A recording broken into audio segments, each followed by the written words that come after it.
And we are live. Hello. What the buck is up, every pony? Hello. Oh, well, Deep Space Nine in the intro. I was gonna say, this is just Evie's thing now. It's just a sound board. Oh no, we're in Star Trek now. Better than 40K. Yeah. All right. Welcome, viewers, to another Ponyfinder episode. I don't know. Welcome to Dragon Ball Z. So we didn't quite end on a very heated moment. We kind of ended on a nice sort of I don't know, calm moment with the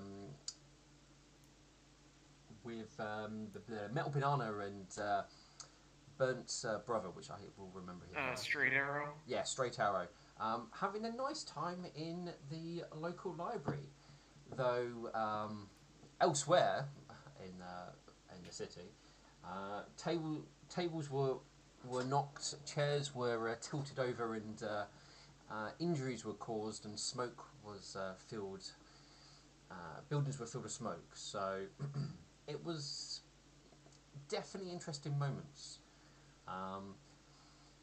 What repercussions will come out of it, I'm sure will still be felt hours, maybe even days from what that moment came from. But we shall see what happens. What I am going to ask is, who wants to do their things first? So we've got kind of three groups. We have Metal Banana with her date kind of wrapping up. We have inside Opal's Tavern, and we kind of have outside Opal's Tavern, maybe a bit of a distance away.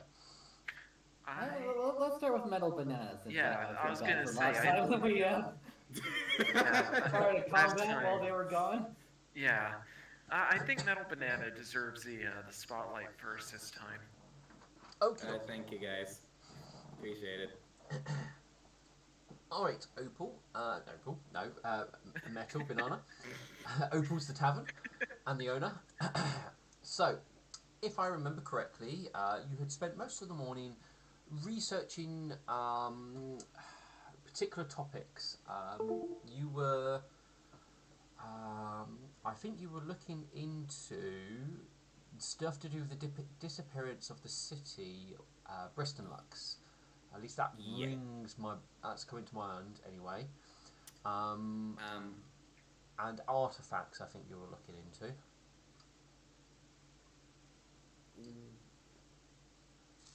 Or I'm trying to remember too. But either ways, you guys have been in there reading books, chatting to each other, getting to know each other a bit more.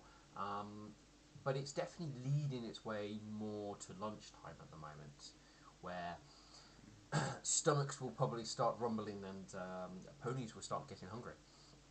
Now comes a choice that Metal Banana has to make. Will you go and lunch on your own, or perhaps you will ask Straight Arrow to join you for lunch?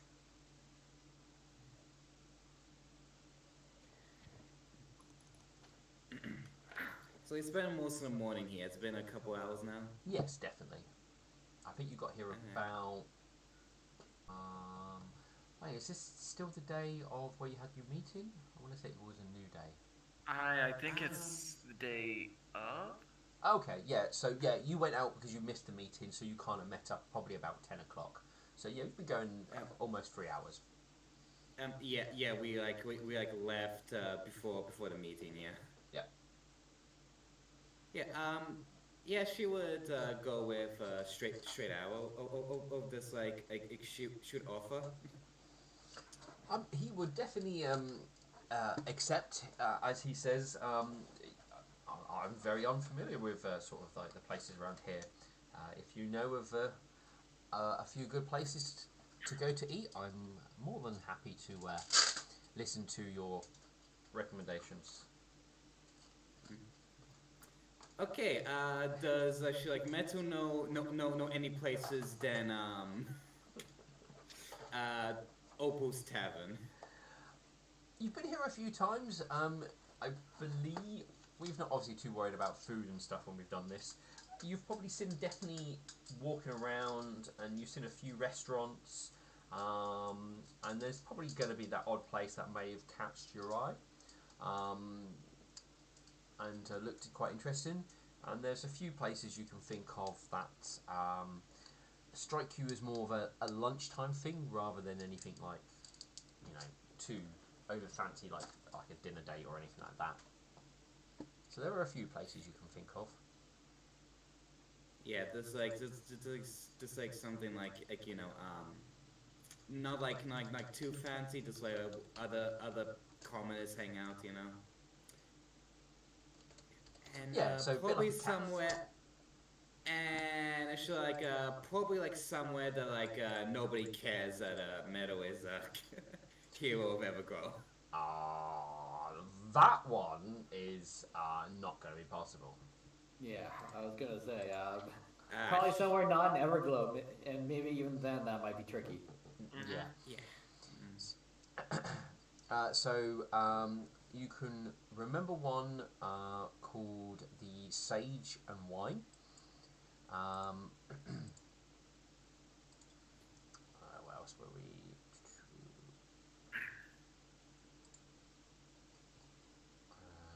Go away.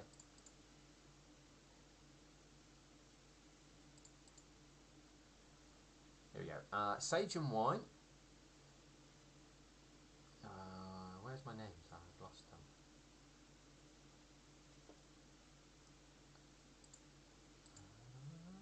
No.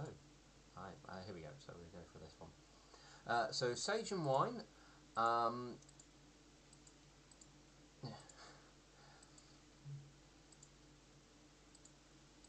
Uh, Cauldrons.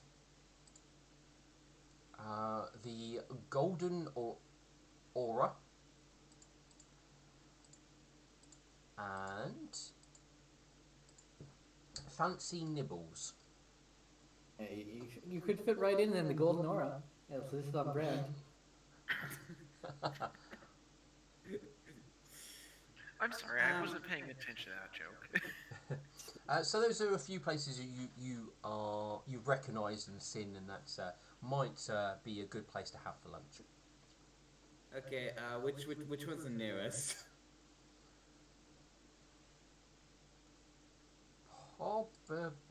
You're in the library, aren't you? The Lumen's Library. Yeah. Sage and Wine is the closest. Okay. Um.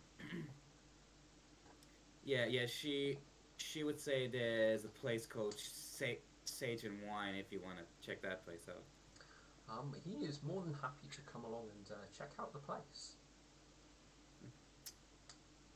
I mean, like, what works out because he is a accountant. He's technically a sage, right? He studies math. Yeah, it's more like the sage, as in the is it a herb? I want to say it's a herb. Yeah, Yeah, more than that than the actual proper sage.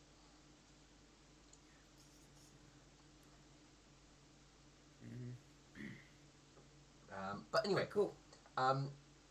You two obviously finish up the books, placing them back where they belong, or do you just sort of place? Well, you place them on somewhere for them to be reorganised back into the shelves, because there'll be like a little thing people can put on, like a trolley thing. People can put books back on, and the Luminance librarians will re-shelf, and you'll make your way out of the library over to the Sage and Wine place. So this is more of an upmarket, sort of like cafe bar type place. In the sort of daytime, it's very much a caf type thing. Does warm beverages, teas, like nice sort of fancy sandwiches, that type of thing. And in the evenings, it more transforms into more of a wine bar type thing.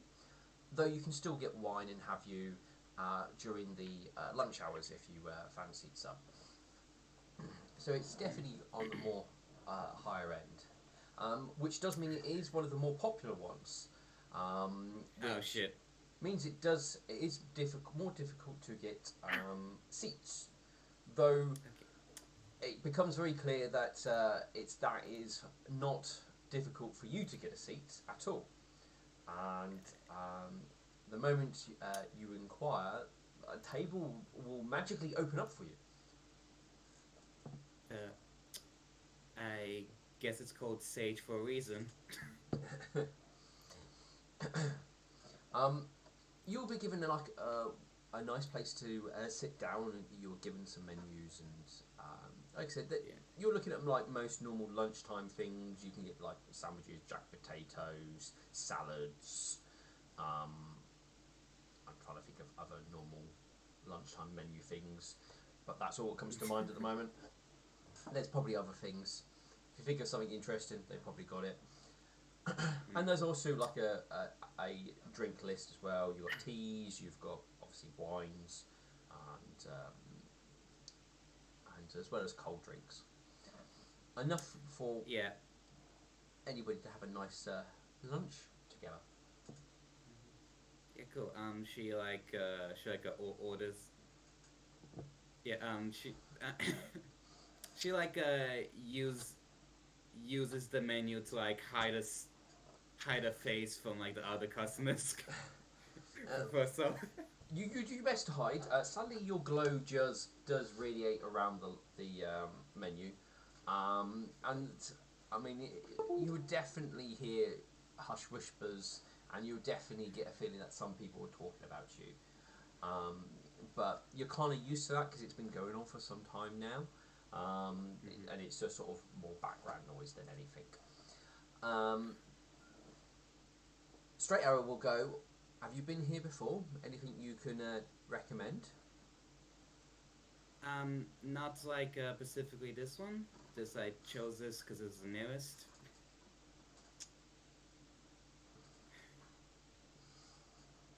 He gives a nod and go, all right then. He looks over the menu and he will settle on one of the jacket potato mixes with various different types of toppings. Will be his choice of drink, food. Drink food. Yeah, it's actually a smoothie place. Yeah, blend it and give it to you in drink form. No, oh God, liquid potato. Yeah. Meadow. Meadow will actually like ask for like salad with like extra vegetables Yeah, and just water for next one no, that's fine. for for drink. Um, the waiter is fairly swift in taking your orders, and the food will arrive fairly swiftly. Um, in the sort of meantime, Straight Arrow will kind of ask you sort of a little bit more about yourself. You know, ask a bit about your family, your siblings, if you've got any, and you Yeah. know a bit about where you come from, which was Las Pegaminos. Yep. Yeah. She'll be like, well, let's see. My mother's a knight. My father's a knight. My big brother's also a knight, and my little brother is a painter.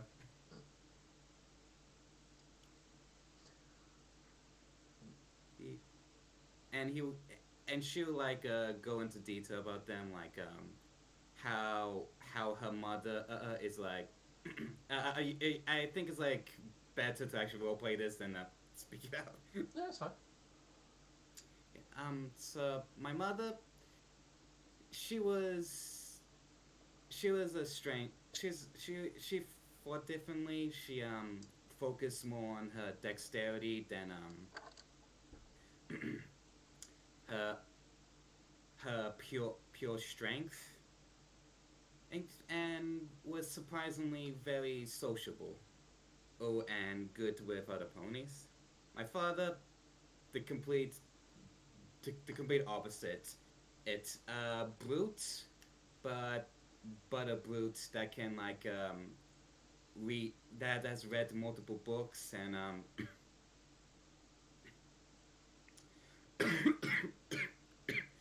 I caught something from burnt. Sorry. I said nothing. I know nothing.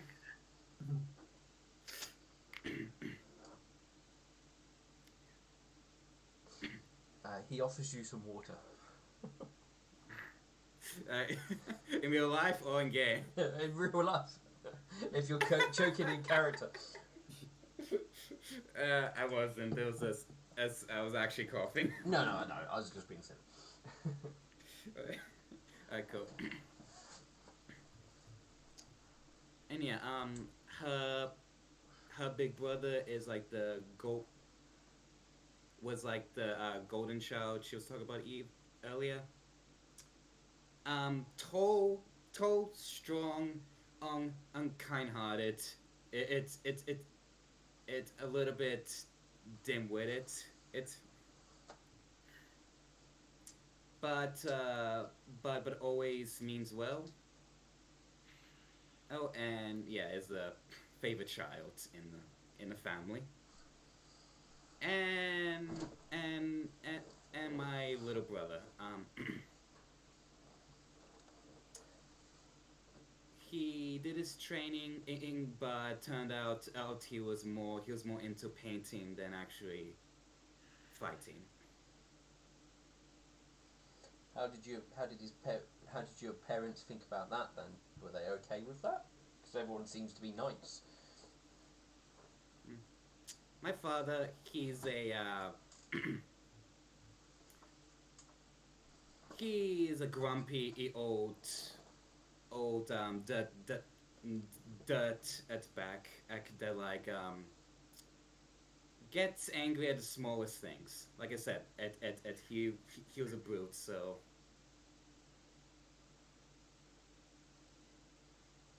So he wasn't too happy then. nope, he was not. Was your mother the same, or was she a bit more welcoming?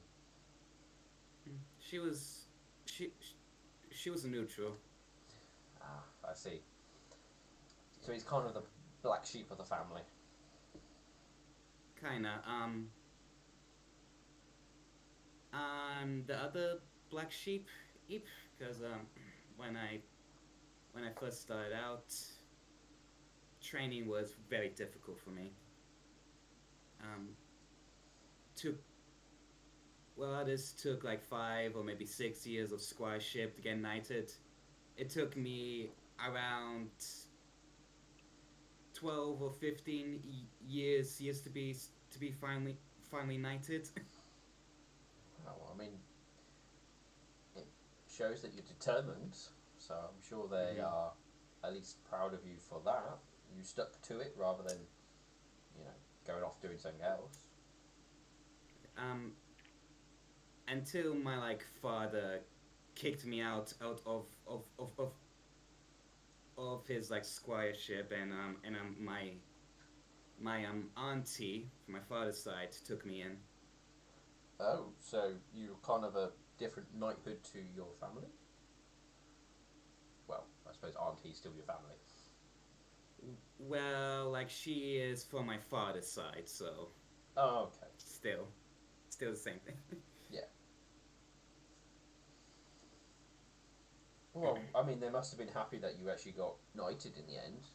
I mean, if you were doing it through them, perhaps, extra pressure of family breathing down your neck wasn't helping, and a little bit more distant family would have made things a little bit more relaxed. I can appreciate that. Thanks. Your food is brought to you and placed in front of you for you to eat.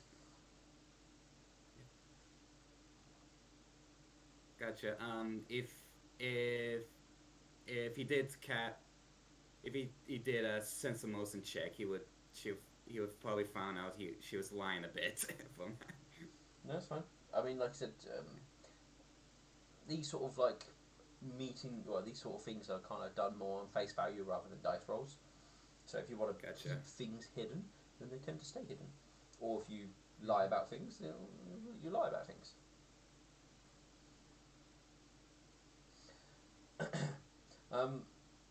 I mean, he will turn around and say to you, go, well, about his family, well, I mean, I don't know how much you've Burnt said about us lot, but obviously our mother is a town guard basically, and our father is blacksmith. Was that Burnt or was it something else? Yeah, I was a It blacksmith. was blacksmith. Cool. Is the local is one of the sort of blacksmiths who obviously helps with supplying the some of the guards with their weaponry as well as others. I mean, if you go to Bristol Lux, you probably might end up buying some of his stuff. Though obviously, I went into accountancy, and my sister went to open her own floristry shop. Um, I mean, Burnt. Well, I mean, he was adopted technically, and after his family was killed, I mean, mine and his family were quite close, which is why we took him in. Though, I mean, he was only with us for a number of years until he was old enough to really actually wield weapons and what have you. Then he kind of just sort of ran off and left after I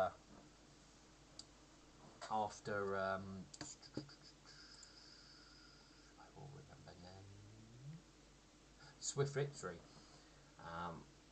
because he had a sense of adventure, and I don't know, maybe it was because Swift Victory actually saved him from whatever creature killed his parents and sort of left him a bit horribly scarred.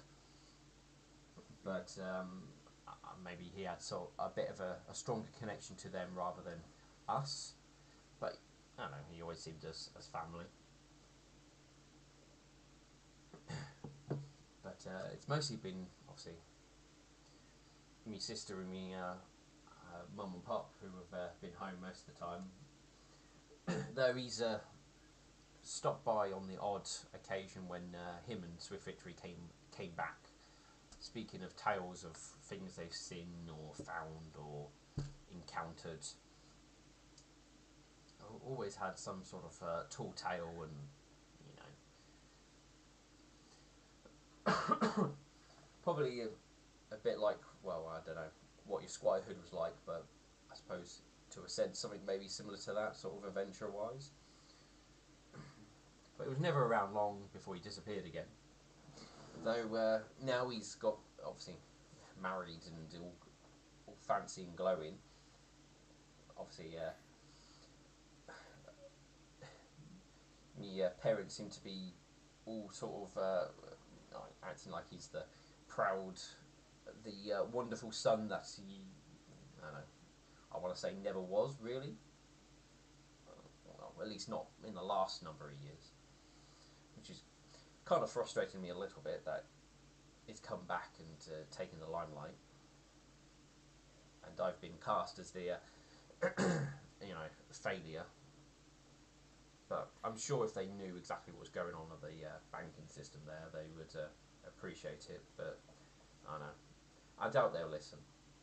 Anyway, plan to start a new life here and put that all behind me and let them head back and deal with things. I mean, if they can't like appreciate it how hard you worked to get you where you are today and where you're. Oh no, they appreciated it. It's just the last number of months haven't gone well, and I don't know. Burnt seems to be, well, pardon the actual literal pun, shining brightly at the moment. Um, yep. That light is shining through all of our all of our asses, and most of the other group's ego too. Well, I mean, look at the attention you're getting just being here, as he sort of like gestures around to the place, and you kind of, with that, unconsciously look around, and you suddenly see loads of faces stop looking at you and go back to their meals. I mean, it's probably going to go to anyone's head to start to a point. Yeah. This. At that moment, you have the waiter comes up and goes, "Oh, are you enjoying your food? Is there anything wrong?" No, we're good. And they will head away. Okay.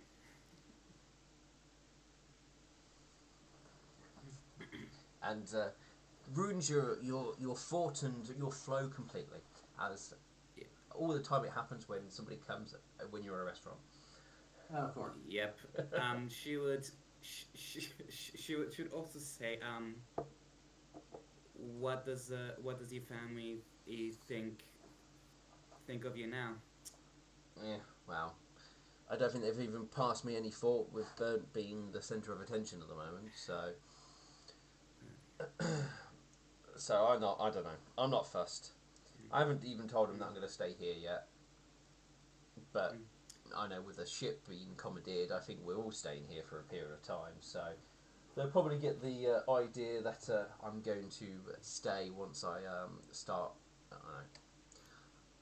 I go to some of those interviews later today. They probably start getting an idea.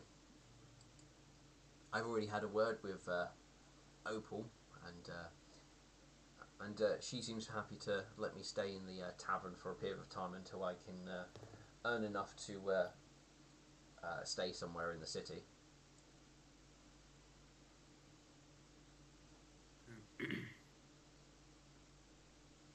Yep. Sounds like a plan.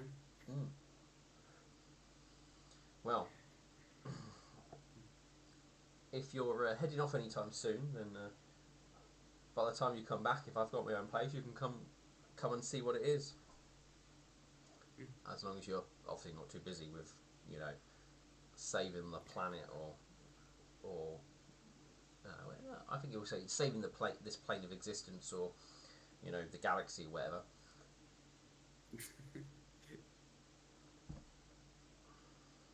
This turns Yeah. into a Starfinder game. Yeah, I was trying to think. Yeah, I mean, I was trying to think of the right term they would use: plane of existence, or the the I- planes of existence. Probably is the best word. Yeah. I think like playing of existence because Everglow is in the Fey world, right? No, technically, it's in the material plane. Okay, never mind then. I know. I read the lore wrong. I mean, it is. That's why you do have humans and elves and stuff like that. There's a lot. The barriers are a lot closer, so they are rubbing against each other. So you can easily enter the Fell Rain in certain areas, and won't even know you're in the Fell Rain. There's certain woods you want to be careful of. But yeah, also the elemental planes bleed into this area as well. But anyway, that aside. But yeah, I mean, you've definitely got to have to come and see the place I've put together if it's been long enough for me to set something up. But if I haven't, then we'll definitely have to grab a meal together if you can spare the time. I usually like don't get invited into places. I usually make time for it, so I can definitely can when I can. It gives a good. That's good. Mm. Well, you seem to be a knight for the people. So I'm surprised you don't get you know, them thanking you through like food and banquets and what have you when you save a village or stuff.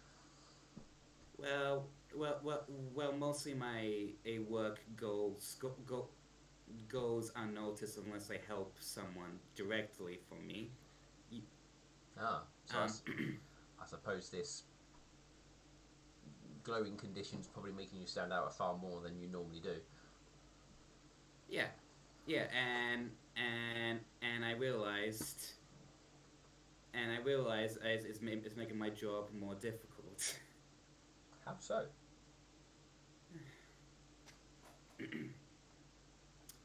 like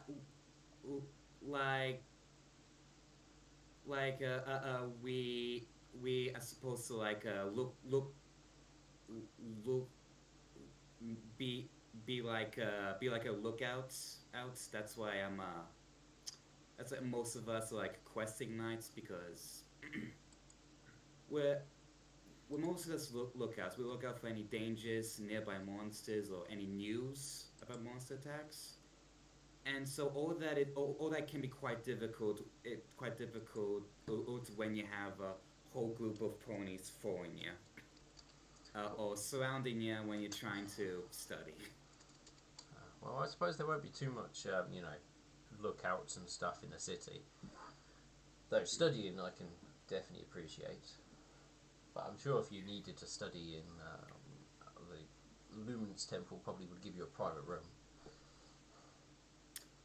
Yeah, um, yeah, but that will go against our will. Their will. Pardon? Did you say You cut out. your will or their will? Um, that she was like referring to her like all orders rule. Oh, Yeah, okay. Fair enough, I got you. No, that's fine.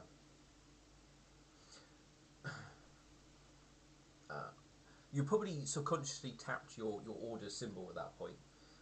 And, because, I mean, that seems quite normal.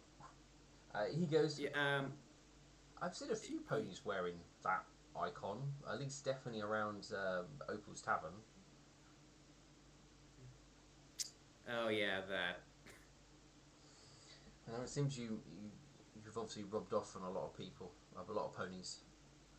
Yeah, yeah. Those ponies don't really see me as a knight, more as a chosen in by the gods. So. Well, I can kind of see where they're coming from, you know. Mm-hmm. I mean, Does but like on the bright side, if my father finds out, it will like definitely give him a giant heart attack. do you think you'll get a chance to go back? Because I think I heard one of you saying that this isn't permanent. It's just to get the job done. Yeah, hopefully. Well, Who's some twist. well, I don't know. If he sees you like this, then maybe it will. Maybe it will. Put his any doubts that they had in your knightly abilities to rest. But I doubt it. He is not the forgiven in type. After my mom,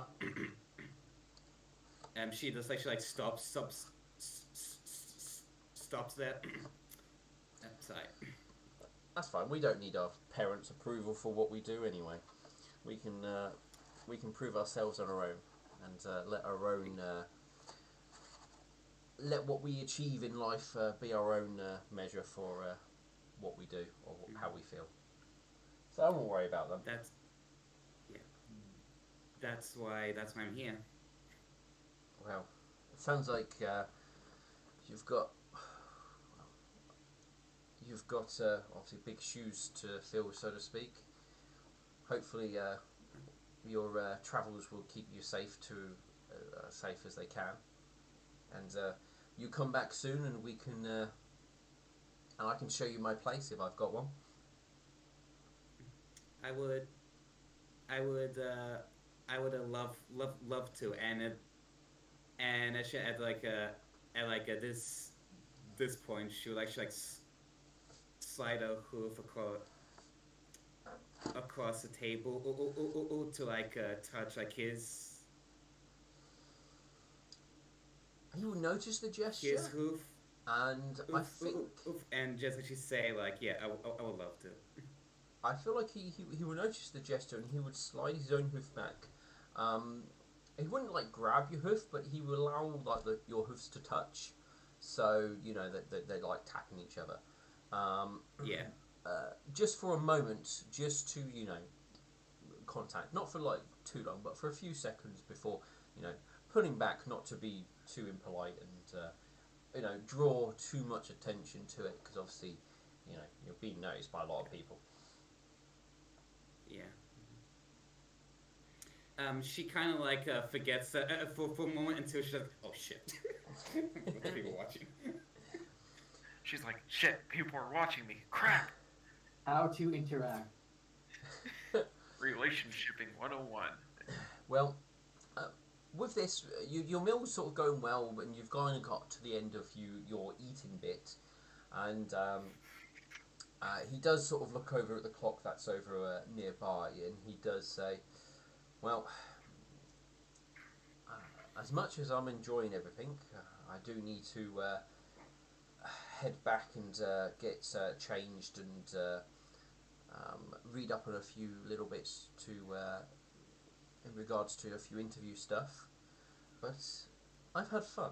I've really enjoyed this. This has been a good distraction from everything else that's happened, and I've really appreciated the time I've had with you, Metal." Um, um, um, I'm sorry. I'm sorry. I'm stuttering in real life. Kinda, yeah. Like, it's okay though. It Don't worry. happens. Yeah, don't worry about it. Yeah. She'll be like th- thanks.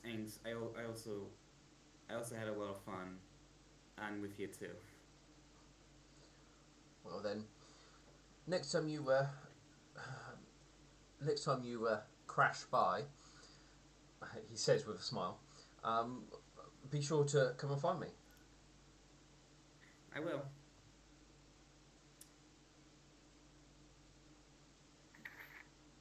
Yeah.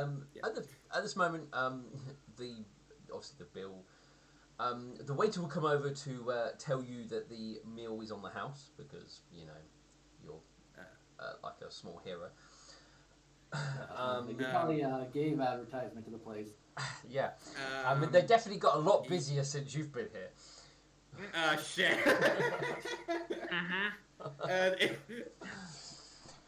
So you don't have to pay for any of the meals. So she actually like gives him like two like gold pieces. Is anyway. There you go. you give it to the waiter, and as you sort of both quickly make your exits, that waiter just got a very good tip. To go what he does like got like what in real life like $50 in real life or something. I More mean, like, more like probably $100. Oh Now, shit! if you wanted to- yeah, probably a lot. now if you wanted to be a real big spender, you could have said here and slipped a platinum into his pocket. I mean, I think most most people, peasants and stuff, will probably make between a gold and 2 gold in a week, depending on their job. So yeah, so that's kind of the thing you would expect. Yeah, I guess his like family's is gonna be eating well this week. Yeah, I mean, at most he probably would expect a copper as a tip type of thing. So Yeah. but anyway, with that, obviously you're probably both going to be walking back to Opal's Tavern, unless you have anywhere else to go, because he's obviously going to head upstairs and start prepping for some interviews he's got set up. As he did networking at the wedding, because he was a sensible pony.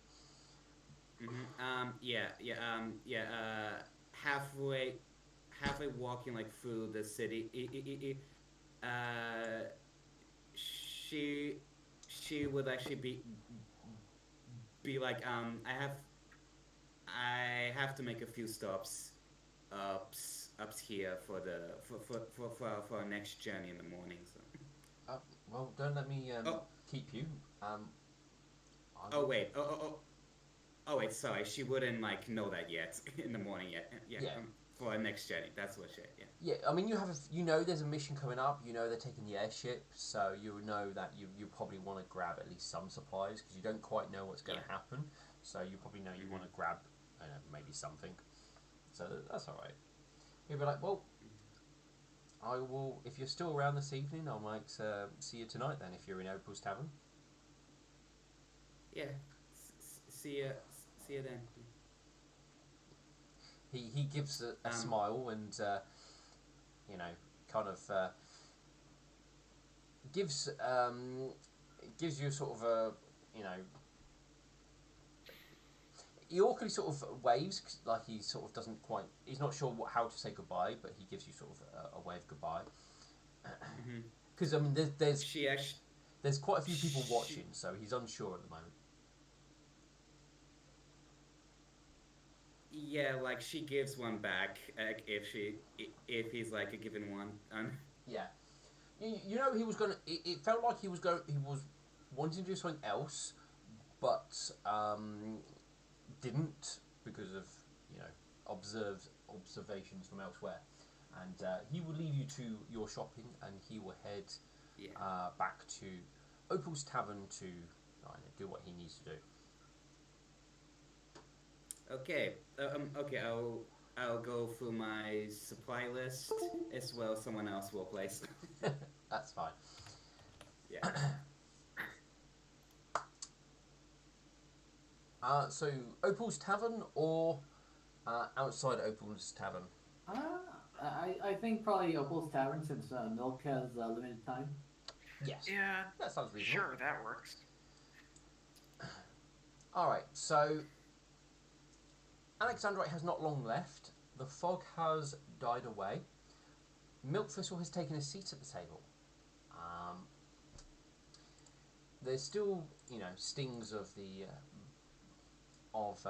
previous events still happening, and everyone's maybe catching their breath a little bit after it's all going, and there's still sort of, you know, a little bit of hush over the place, and whispers between the Bonnie Blackblade crew and what have you.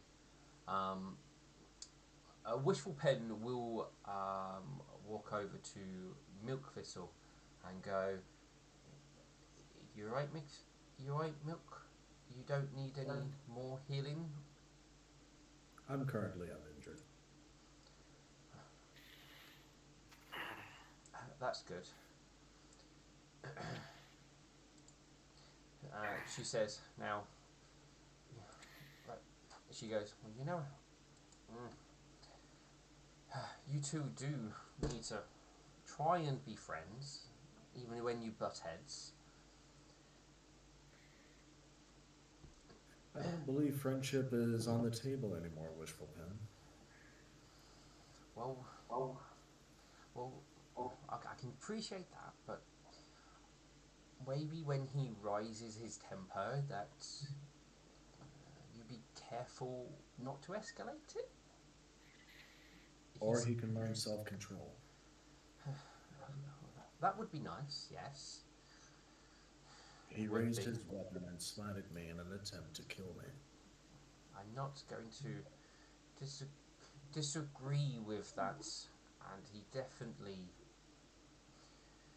she says, hold at least in possession of two of his weapons, and as she sort of rests them sort of gently on one of them on the table. I won't disagree with that, and I'm gonna have some stern words with him when I see him next. And I might have to, and sit him down and instruct him on how friendship works, because he's clearly forgotten that. He has forgotten how to even be colleagues. He is too quick to draw his weapon and settle his issues with violence instead of talking them out, as I have attempted to do multiple times. Well, he's not going to get this back, as she sort of taps, or sort of kind of slightly sort of indicates his longsword, until he's at least understand that to some degree, and until he, and the only thing I'm going to give him back until then will be a quill.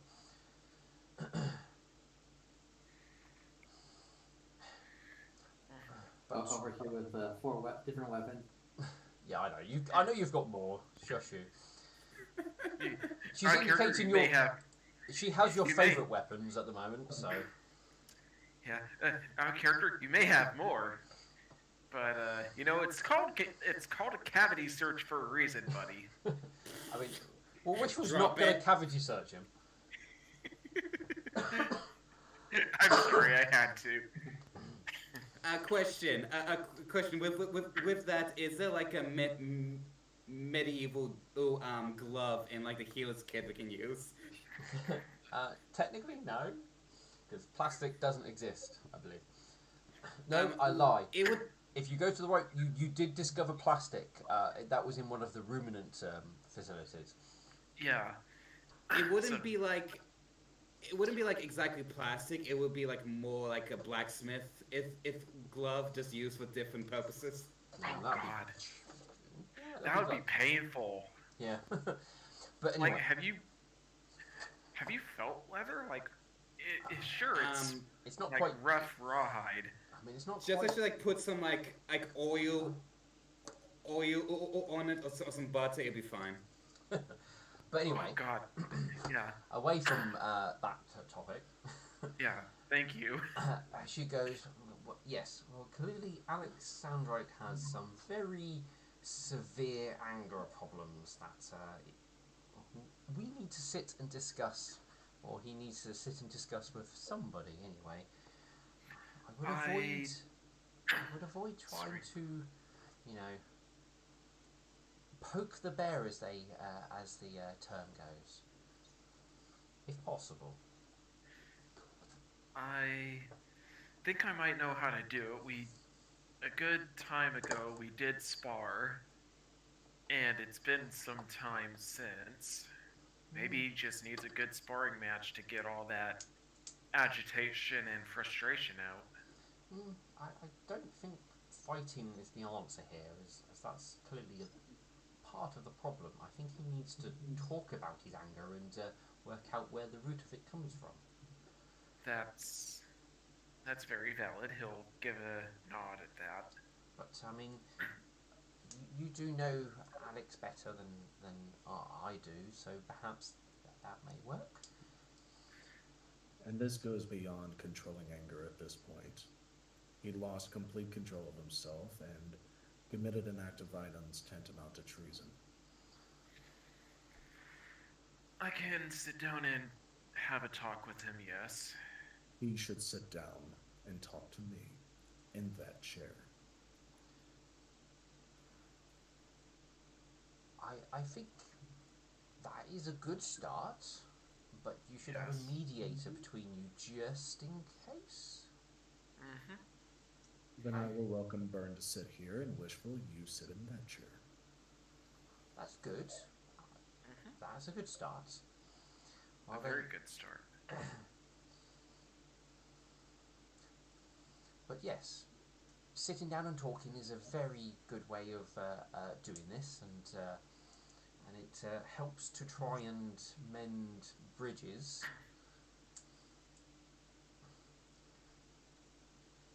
And we're happy to. Well, I'm happy at least to, and I'm sure Burnt is as well. She says, looking at you, to go and have a word with Alex and bring him to the table, so to speak. I will wait here. Yep. I am happy to do this. Well, perhaps Ben, you want to go and find Alex, as obviously you two are far more closer than I am, and discuss things with him. As I'm sure it will be better coming from a friend such as yourself. Yes. He'll give a nod at that. I can go out now if you would like. I would think that we should probably wait a little bit before so that he's had time to calm down. Give him another 10 minutes and see if you can find him. 10 minutes should be enough after this. I There must was- insist that he returns immediately. Wishful looks over and goes, immediately would. In most situations, is normally the wrong thing. Giving everyone a few moments to breathe is normally better than trying to get each other to sit down. Yeah, because the inferno inside of him is still going on. We want to wait till that simmers down a little bit before bringing him in to talk. Yeah. Then he must learn to control it. If he is not sitting across from me in a timely manner, I will take steps of my own. Well, give him a minute or two, Burnt, and go and see if you can find where he's got off to. He's probably talking to Katerina, I'm going to guess. And see if he will come to the table in a civil manner and tell him you expect him to be civil. She says, Yes. He'll give a very firm nod at that. He knows how to be civil, and yeah, he'll just say yeah. He knows what he needs to do. are you saying like Burnt knows what he needs to do? Yes, Bird, like me as a player, Bird knows what he has to do. That's fine. That I just needed to check. She Wishful gives a nod and goes, "Good. I will stay here with Milkthistle and keep him company and Of talk." course. Sorry. No, that's fine. And Milkthistle will order some tea. What is some really bitter tea? Or is Earl Grey more bitter than green tea? Yes, I at least trying Earl Grey myself. I would say it's quite bitter. Yeah, Milkthistle will order some Earl Grey, which is the same tea that we drank the first time we had the meeting with General Lionheart of the humans. Understood. Yeah. Bird's gonna wait 5 minutes and then he's gonna go and try to find Alexandrite. That's probably long enough to allow the tea to be delivered to the table. That will probably be the moment you would head off, I would have thought. Yeah. After about 30 seconds, Milkthistle would speak up. Do you intend to keep me waiting, Burned? Character, I'm sorry. I was like, wait, I've been tired today. It's okay. Yeah, Milkthistle is saying that he wants Alexandrite returned immediately to sit across from him. Otherwise, he's going to take action of his own. He's going to get up. All right, yeah, he'll go and get him. All right, you head off before tea arrives. Then. Mm-hmm. Sorry, I'm just really exhausted today. No, it's all good. We will go at what best pace we can. Alex. Katerina surprisingly isn't too far away because Katerina doesn't really know where to go in this place. So Katerina is literally across the road because it's Katerina. So they are very easy to spot when you leave the tavern, and I assume you head straight to them. Yes.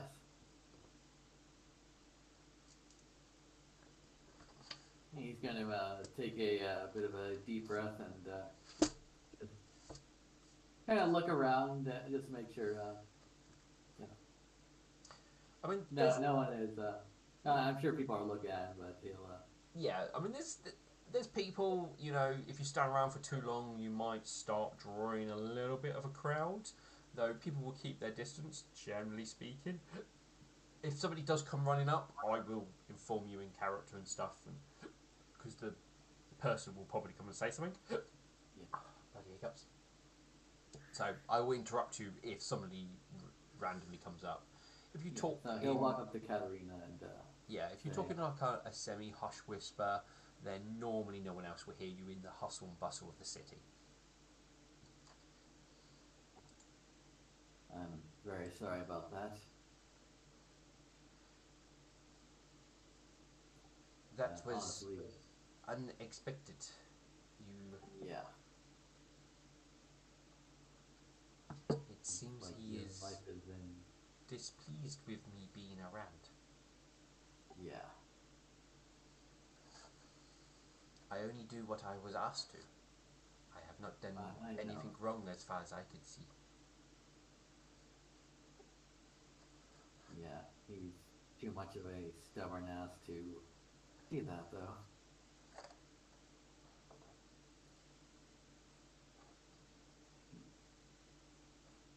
If you don't mind, can you follow me to the temple? I would like to try something. I'm happy to follow you. All right, and you'll head up to the probably to the Blaze Wing. I mean, it's the Sun Wing technically, which Yeah, the contains Sun Sun Wing. Queen and Blaze. Yeah, but you can head there fairly easily. Most of the clerics currently around are associated with the Sun Queen, though you could find at least one or two Blaze clerics.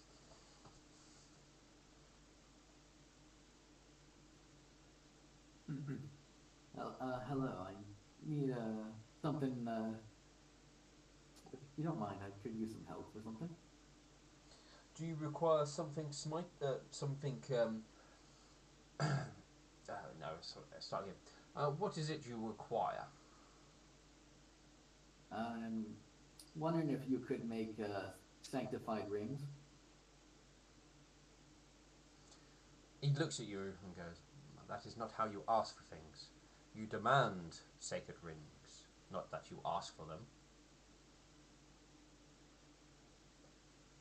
Well, I was just wondering if it could be done before I demand them. He gives you another odd look. Then asking doesn't get you anywhere. You must demand something if you were wishing to speak from the fury of Blaze. Are you demanding them or are you asking them? I'm demanding. No, what were they called again? Sorry. Sanctified rings. I can send the link again. Send me the link again because that saves me looking them up. If I do remember, I was shown these, but I will be honest, Yeah. I cannot remember. There are so many magical items. Mm-hmm. Yeah, so technically, these aren't really magical items because they don't take up a slot apparently. So They do not. it's weird. Per single. Ooh, they're cheap as well. A single digit. Yeah, no, exactly. Like that's why I was like, oh man, this is perfect. He looks at you and goes, "They can be summoned here if required." Then do it. I'm in a hurry. Um, he gives a nod with that, and we'll head off. It won't take him very long, and he will return with. I'm gonna use the word rings very loosely. They're kind of more bandoliers because obviously ponies. They don't really Yeah. use rings. But these single rings carry the religious symbols of Blaze because you've gone to a Blaze worshipper, and you will be given two of them, and he will look to you and go, "If you wish to have them properly use of, oh no." He goes, "If you wish to have them properly activated, we will need to summon a cleric for you. Do so then. Are you needing it now?" Yes.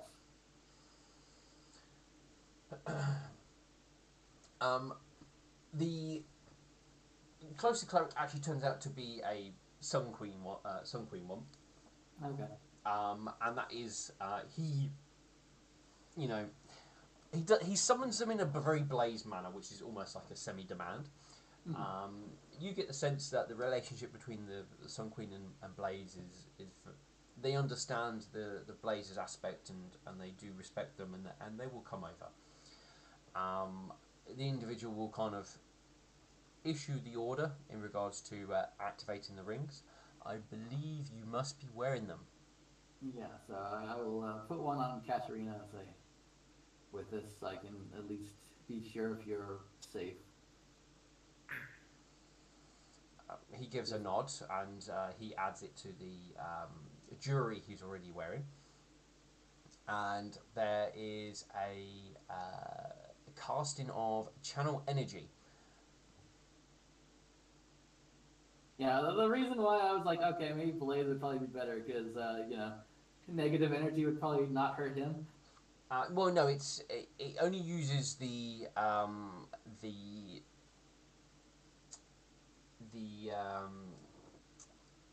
it uses the facility of it. It doesn't require. It doesn't actually Okay. utilize the effect of channel energy. I see. Okay. Yeah, it requires the charge of what comes from it, be it positive or negative.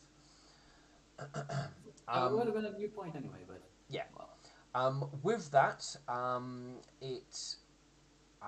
there's a slight glow to do with the rings, and then Alexandrite, yours cracks. I was afraid of that.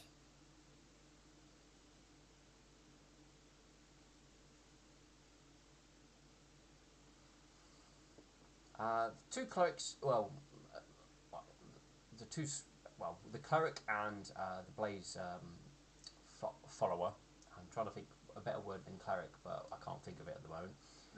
Priest. Priest, yeah, priest. There you go. Look a little bit surprised and well, sorry, the yeah, no, the cleric would know what's going on.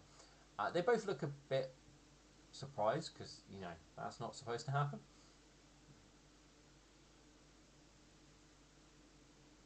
And he'll just give a kind of frustrated sigh at that and says, "Thank you for the attempt, at least." And he'll pay the 5 gold that would have cost to make those. I mean, you would have paid the 5 gold when he gave it to you Yeah. prior to activation. We're gonna have to try someone else then. I mean, his one's working fine. You're the one. Your one cracked. Yeah. Oh, well, at least he knows I'll be alive. They the Blaze Priest allows you to depart, and the Sun Queen one still looks a bit puzzled by the whole what just happened, but you depart without issues.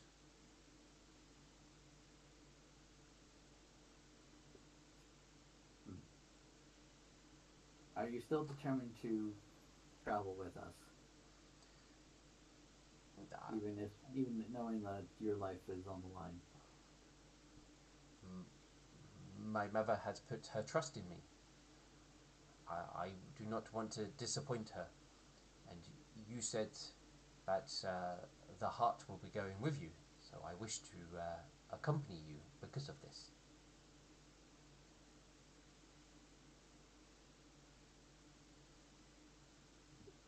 And we're gonna have to find a way to hide you.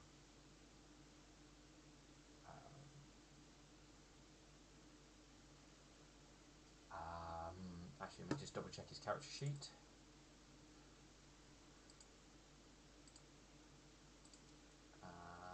His spells. He looks at you and goes, "I can go invisible if needed." That probably wouldn't work, knowing Milk Thistle will just be paranoid and cast the invisibility. That is a good thing to have. I also know how to see invisible things. That is useful. He gives a nod. Many things hide. Perhaps we can get you a hat of disguise. He cocks his head. Why would I? Why would I disguise myself? Well, I'm worried that assassins would be on the lookout for a zebra of your caliber. Are there not many zebras of my caliber? Not around here, or on the ship. It is true. I have not seen other zebras, or at least not many.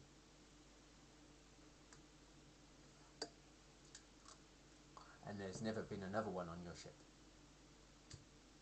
Yeah, in fact, I've only ever seen one other one in the city. You probably, like, walking around Villager Town, you may have spotted one or two others, but they are Yeah. generally very rare. Yeah.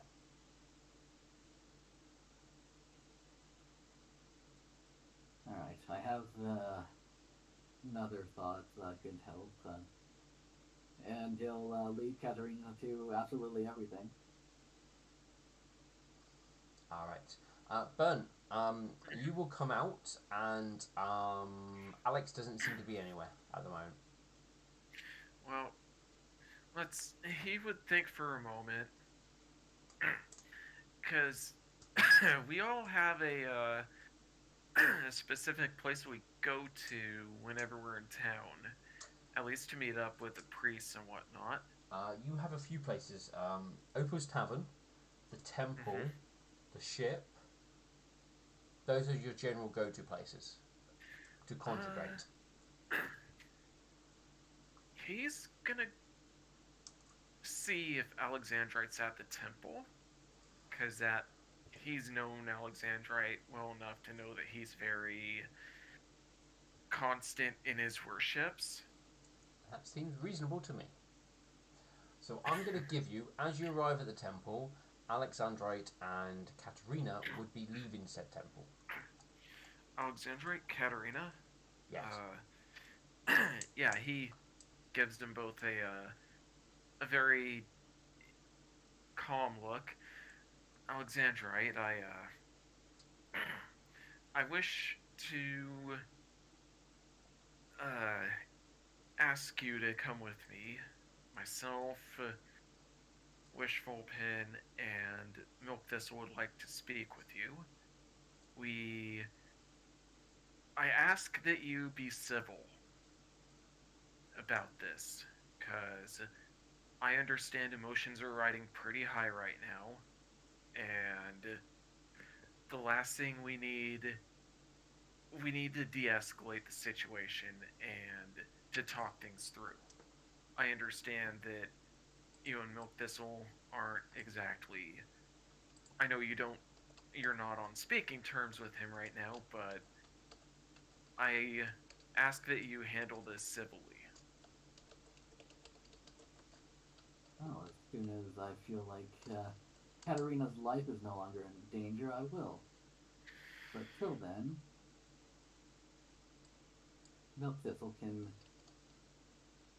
sit on my sword and spin for all I care. He he's gonna look to him and he's gonna go, Alexandrite, please, we need to. I character. I'm trying to find the right way to word this. You can give an idea of how you're trying to word it if you find the exact words difficult, so you can give an idea of what you're trying to say if need be. Hmm. If that helps. He's trying to get across the point that he that this it's really important that we sit down and hash this out like as soon as we can, because the last thing we need is for everyone in the party to be at risk because of like an issue like this. I mean, I believe me, I understand like why Alexandrite is upset himself, but like we need to sit down and hash this out like as soon as we can. Yeah, and Alexander was like, as soon as I'm done my business, we will. But till then, All right, well, hmm. How about this? Where are you taking Katerina, if I may ask? Because I'm willing to take him where he needs to go. If you're willing to go down to Opal's Tavern and patiently wait for me to get there. he'll give a sigh and say, all right then, you're so insistent. We were heading to absolutely everything. He'll actually pull out his armor, the armor he's been holding, Katerina, you could sell this for the hat.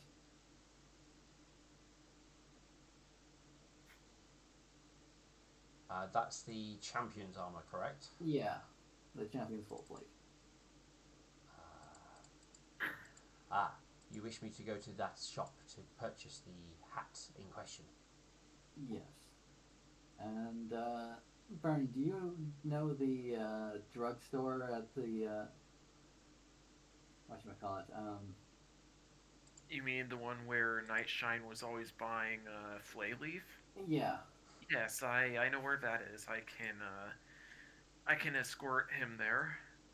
Thank Of course. I mean, you know that I do not mean any ill will, but this is serious, and with what happened was also serious. But this is kind of why we have to talk civilly about it. you. And Bern, I'm trusting you with this. Of course, I am not one to break trust. You know that. Yes, and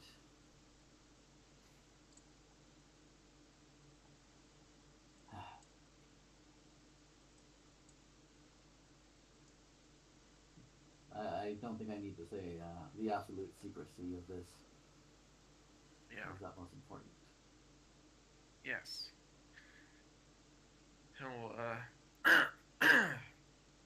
he'll take Katerina to the places that he needs to go.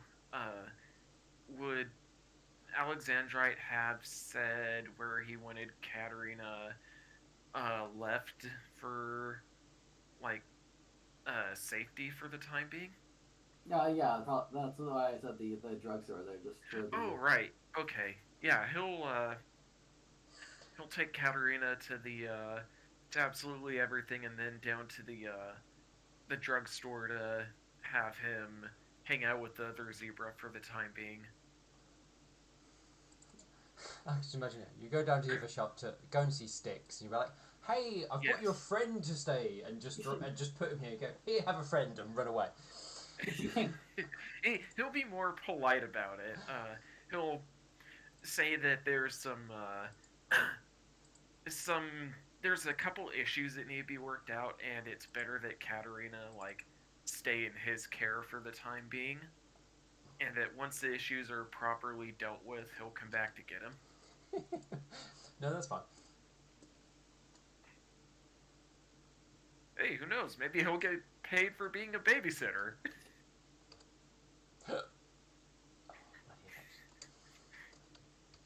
But no, that's fine. I mean, that would take you a bit of time to do.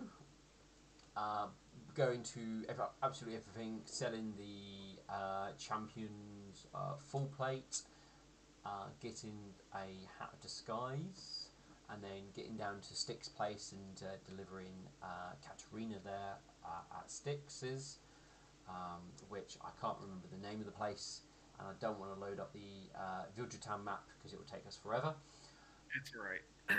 I only thing I remember about that store that made it so notable is I want to buy some flyleaf, some flayleaf. Yeah. What? Why? Because I like getting high. Also, if you wish to buy any other drugs while you're there, you can feel free to do so. He also sells potions. I can't think of anything right now. No, that's fine. Like I said, because you obviously got that bit of time to buy those additional items. If you want to, Yeah. that would be your shop to do it. Yeah. So yeah, once he gets back, he'll look to Alexandra and say, "Well, are you ready? Let's I mean, remember well, civil." I'm kind of Yeah, I assuming. think Alexander would have walked to the place while you were doing that. Yeah, Oh, so sorry you're, about that. yeah, you're going to be gone a little bit as Alex heads to Opal's Tavern to have his meeting. Yeah, sorry about that. That's fine. I'll let you know when you would probably reappear. It'll either be at a time I deem appropriate in regards to like time frame, how long you've been gone, or at a moment where it seems most opportune for you to suddenly burst in through the doors. All right, fair enough. Yeah, my apologies. No, that's fine. You don't need to apologise. Alex, I assume you make your way back to Opal's Tavern, or do you Yeah. detour anywhere? No, I think he'll head back to Opal's Tavern. Alright, you may head back to Opal's Tavern. As you walk into... Oh, sorry. Oh, How much time has passed?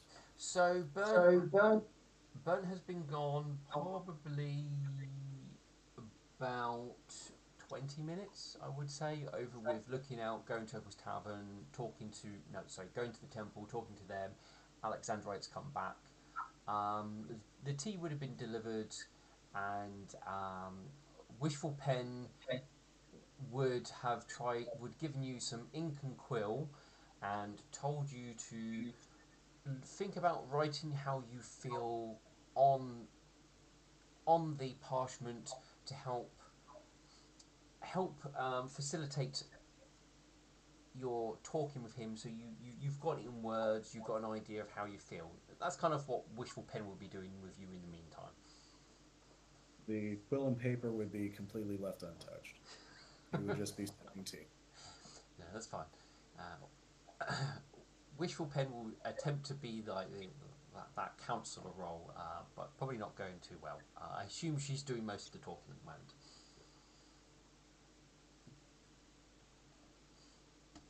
So yeah, Alexander will step in and see the two. So you will notice, obviously, Wishful Pen and Milk Crystal at the sort of back. You entering in would, taverns tend to be somewhat lively, and especially with the Bonnie Blackblades there, it's a little bit, as well as other patrons who might be in the room. Things go a bit quieter when you enter in, as people are kind of watching to see what happens. He'll walk down to the table and take a seat. Look to Wishful Pen. You wish to talk to him? No. I will talk to you.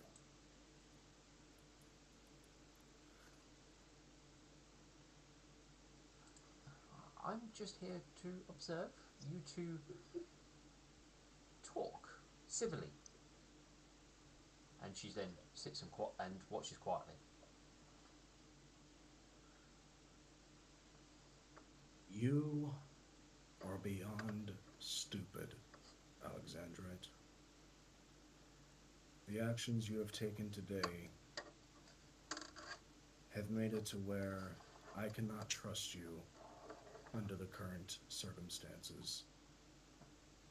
You attacked me with the intent to kill me. You continued attacking me even after your other allies attempted to intervene to cease hostilities. Every action I took was merely in self-defense, yet you acted with the intent to kill, calling upon the holy power of your goddess, whom you frankly do not serve faithfully, to strike me down. At no point did I take any action that warranted such a response. We are at a pivotal moment now, Alexandrite. Your actions from this moment forward determine whether or not we can continue working together. It is going to require sacrifice on your part.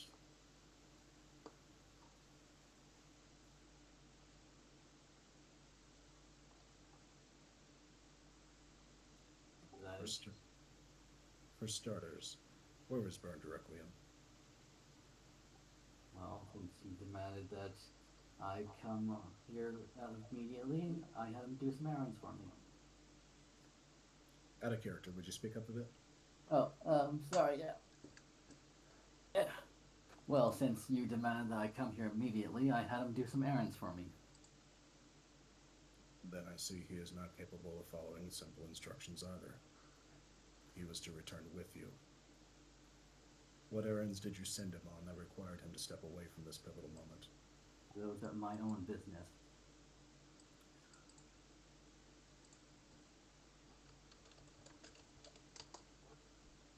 How is it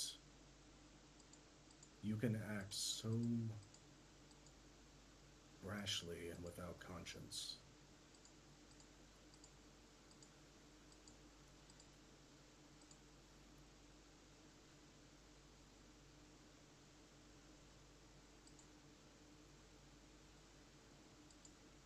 Now I learned from you.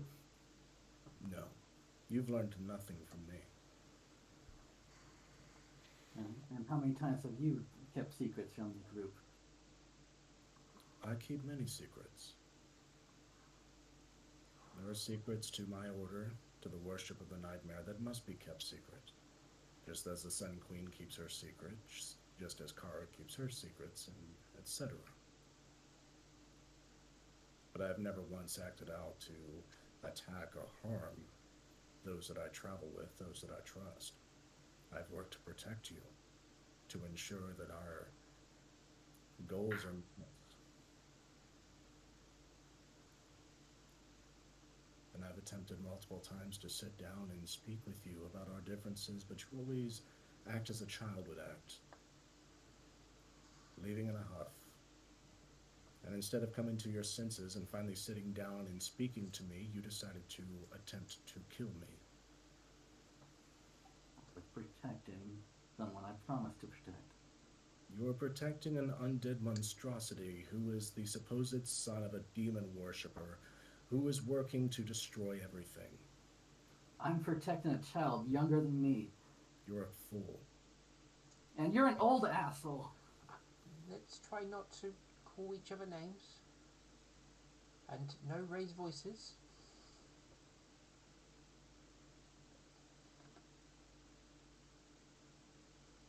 You're keeping your word to an enemy who seeks to destroy you and everything you hold dear, things that you are sworn to protect. You're not beholden to keep such a promise. And in doing so, you have played into their hands by attacking the one who is supposed to stand next to you and defeat her.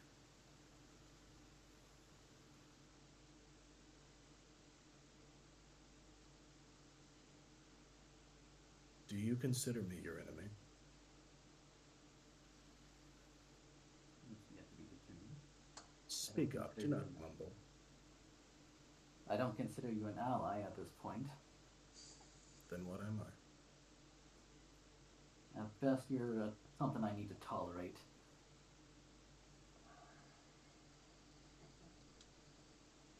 If there is no trust between us, we cannot unify against our enemy.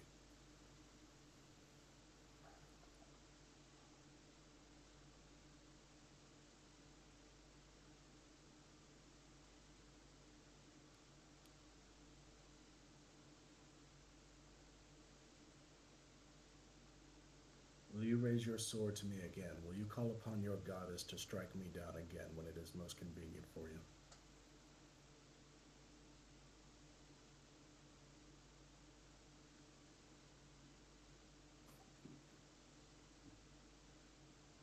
And what if I do? Then you are nothing more than a corrupted child who has given himself over to madness.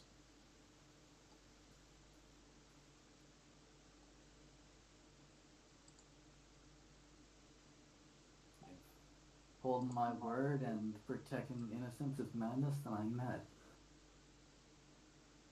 This creature, Katerina, is no innocent. Neither is his mother, the one you made this supposed promise to. They are our enemy, and yet you side with them. Do you intend to allow the demon to go over this entire nation and destroy everything in its path?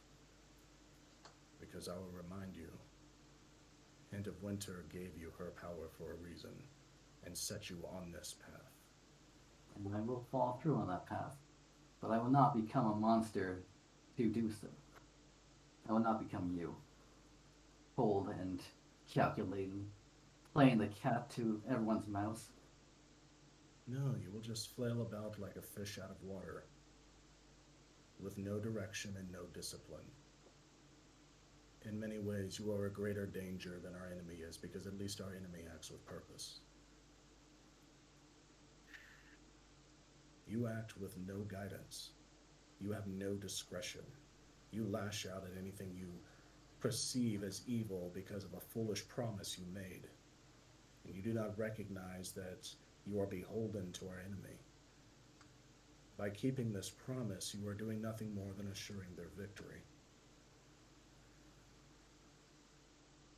You've become a liability.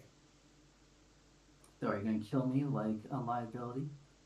You're going to have your priest lock me up? I am exercising the highest levels of patience I have ever used in my entire life. We have been ordained by the gods to defeat this enemy. And because of that, I am beholden to my obligations to see it through.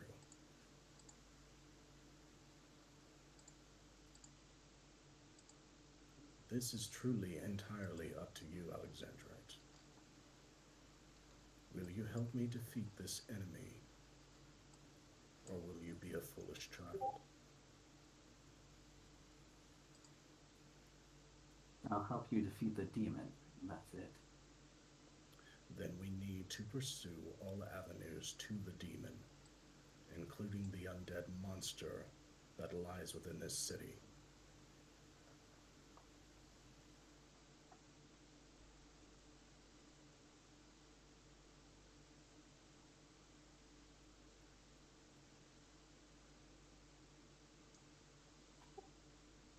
He's going to look to Wishful. This is pointless. No, things might seem difficult, but we need to talk. But find out what he means. Don't just dismiss it. Come to a compromise.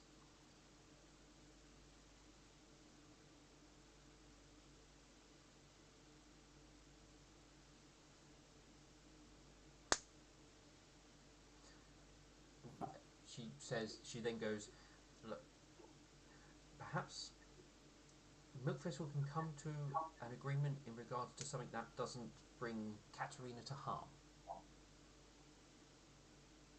Yeah, he'll look to Milk Thistle.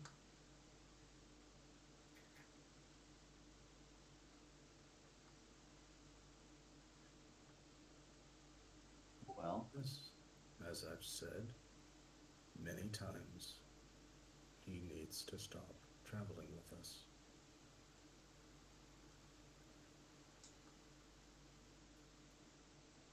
and as I said, he's traveled with us this far and has yet to actually hurt anyone or even give reports of what we've been doing. He reports to his mother, and his mother reports to the demon. Katerina has been a direct link, and he will do nothing but compromise us as we continue to move forward. Then he'll compromise us. So what? We'll press on. Milk Thistle will take another sip of his tea.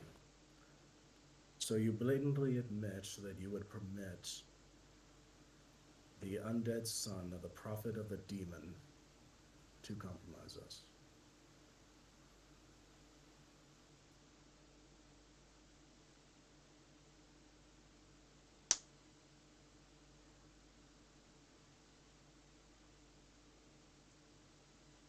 You don't even stop to think that maybe this is just a mother trying to protect her son.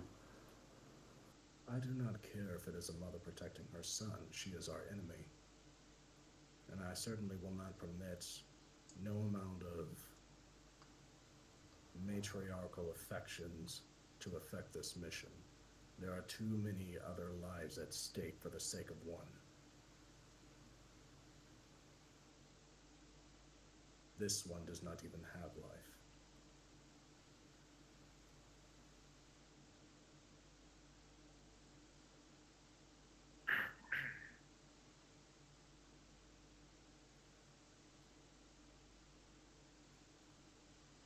Alexander is trying his best to like just keep himself seated and calm. Like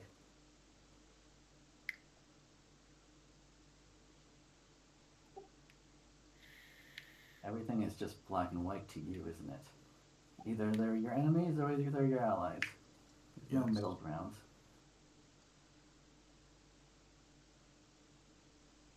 When the future of this nation and the lives of thousands are at stake, it is very easy to see black and white. Either they intend us harm or they do not.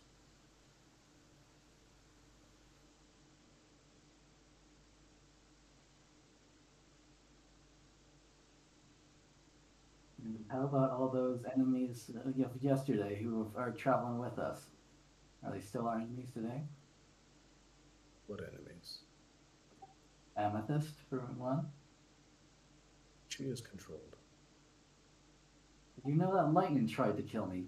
Should I go and make her as an enemy? I think killing your wife, who is bearing your child, would be a very foolish decision.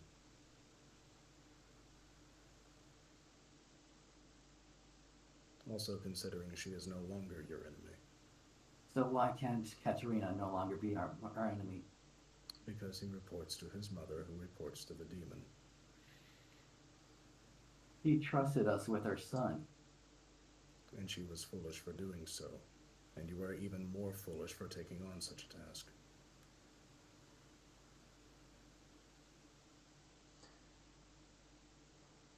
Perhaps she appeals to your better nature because she sensed a valuable weakness in you.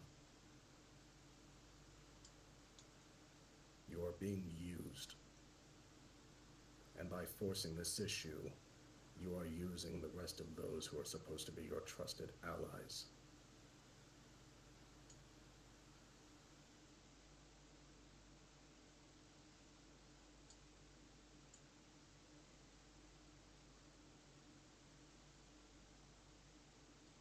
By attempting to kill me, you have played into the hands of the demon. Whether through intent or blatant ignorance, it matters not.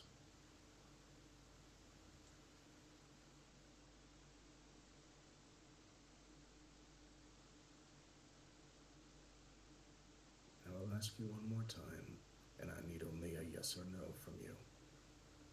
Do you intend to compromise us by continuing to protect the son of our enemy?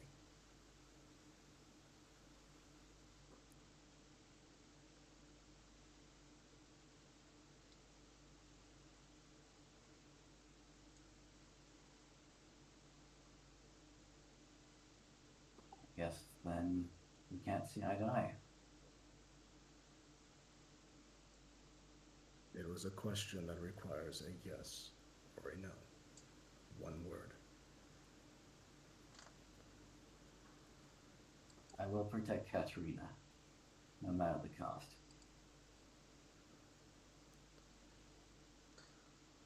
For the first time, Milk Thistle drinks the remainder of his tea instead of sipping it.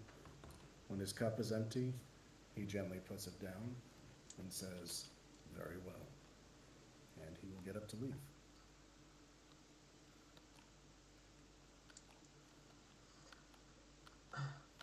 Wishful will go. Maybe there's a compromise. Maybe we can work out a way that he can't talk to his mother anymore, or if he is, stop it. If that's. Milk Thistle is gone. She gives a sigh.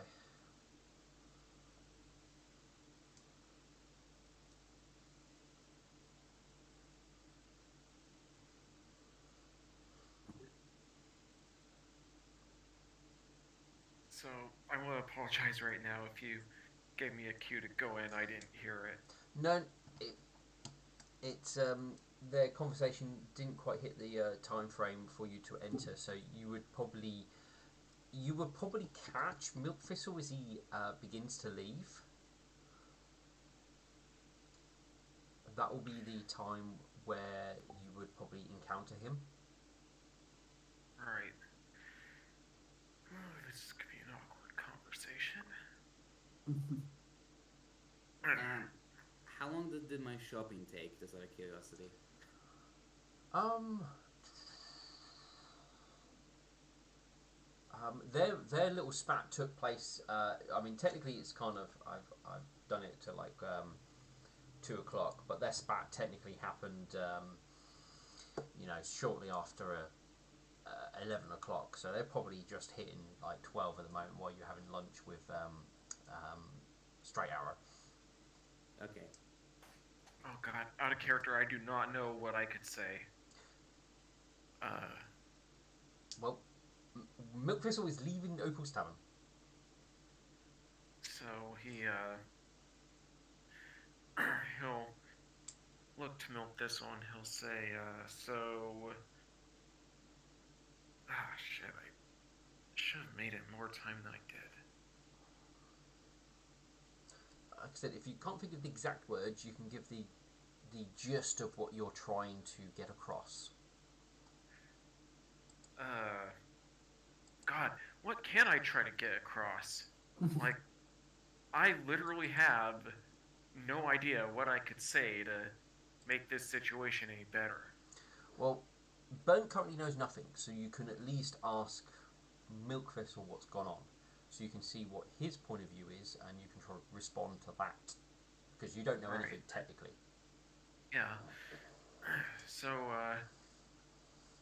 what happened? The tavern isn't on fire, so that's a good thing. Milk Thistle has a steely eye gaze, and he's walking with purpose. He's not slowing down. All right.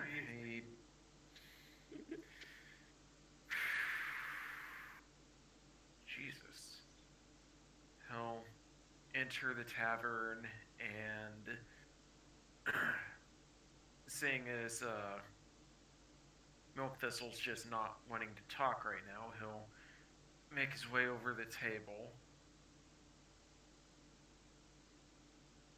Well, Milk Thistle didn't look very pleased. Didn't even Alexander's also pretty steely-eyed, so... Wishful would be in the process of like beginning to talk to Alex. He'll Bird will look to Alex and he'll say, out of character, shit. It was in my mind. I had what I wanted to say in my brain, and it's just poof gone. I hate that. Wishful go. Did you see Milk Thistle? Yeah, I asked him what happened, and he didn't even acknowledge. He just kept on walking. Well, look, go and find out where he's going and talk to him. You've got the strongest connection with him at the moment, so go and talk to him. I'll talk to Alex. Alex. All right, and with that, he'll head out again, and he'll follow after Milk Thistle.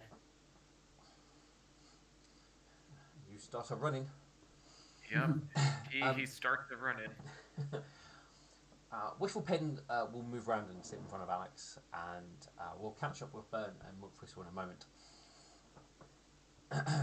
And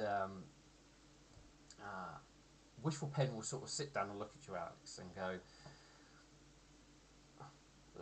we can't have two of our strongest fighters at each other's throats like this. We can't go into some whatever battles and what have you two almost each other's enemies. We need to work something out. And just like any relationship, there's got to be some compromise. So you have to give up something, and obviously Milk Thistle will have to give up something. We need to work this out because,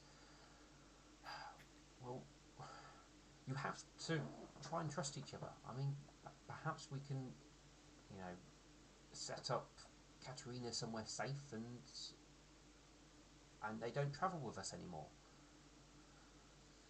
Or if I don't think he's going to compromise unless Katerina's dead. I mean, if he's not with us, then he can't compromise anything. Maybe if he stays here in Opal's Tavern, then he won't know anything, will he? We're off doing whatever mission we're doing, and he's here not knowing anything. And then the temple of the nightmare can send Milk Thistle's agents after him and kill him then. Well then, well then, telling him that you want to keep working with our enemies to no matter what is gonna make him go to his temple and try and stop something. We need to work out compromise with each other. You need to say something that you would only do this if he doesn't harm or lets the temple harm Katerina in some way.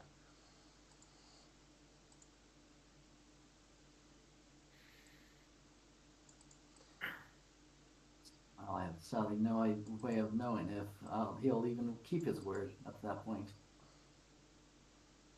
By the time it's most convenient, I could be thousands of miles away and he could kill Katerina.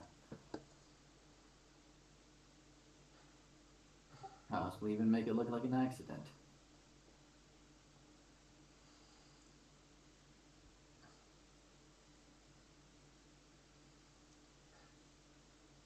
Now, we need to work something out, Alex. I mean, are you two even going to get on the ship together at this moment? I gave my word I would be on this mission, so I'll always be there. Whether or not that he'll be there is up to him.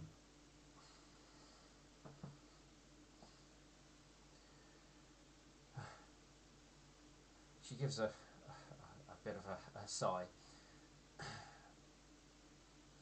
You're both as stubborn as each other. Look, like any friendship, there has to be some, mutual understanding with each other, even in groups or marriages or friendships or anything. If you can't respect and see eye to eye with each other, then, well, as Milk Thistle said, how would he know that in a difficult fight that you suddenly won't turn around and strike him dead? Or how would you know that, again, in the same situation, that when you're at your weakest, he doesn't cast you down? This isn't a way to work together. We're meant to be heroes. I mean, look at how everybody sees us in the city.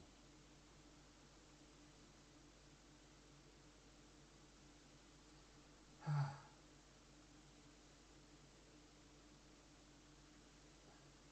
mean, you are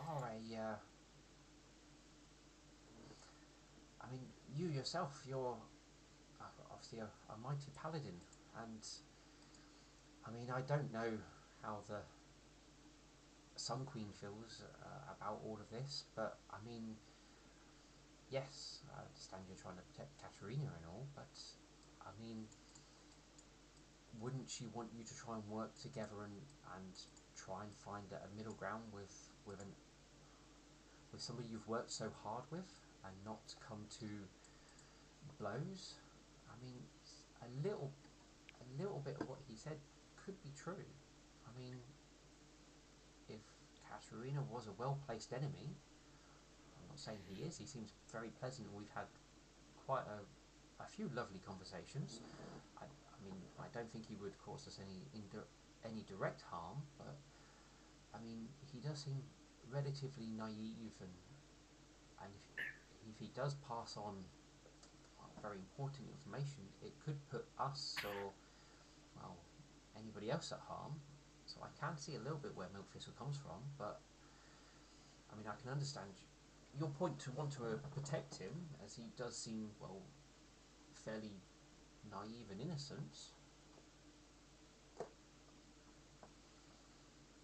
But you have to at least see, well, uh, the full other side of things, where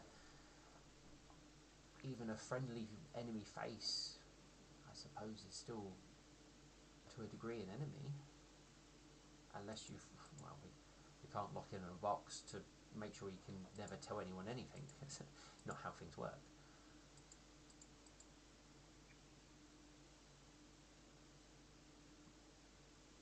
Alexander, it's just kind of trying to find the things to say. Just kind of like clearly frustrated of everything and such. Like, I've tried so hard to at least be an ally to Milk Thistle, but every time we just, I feel like it's just spat back in my face. You are very polar opposites, and neither one of you wants to bend in any shape or form.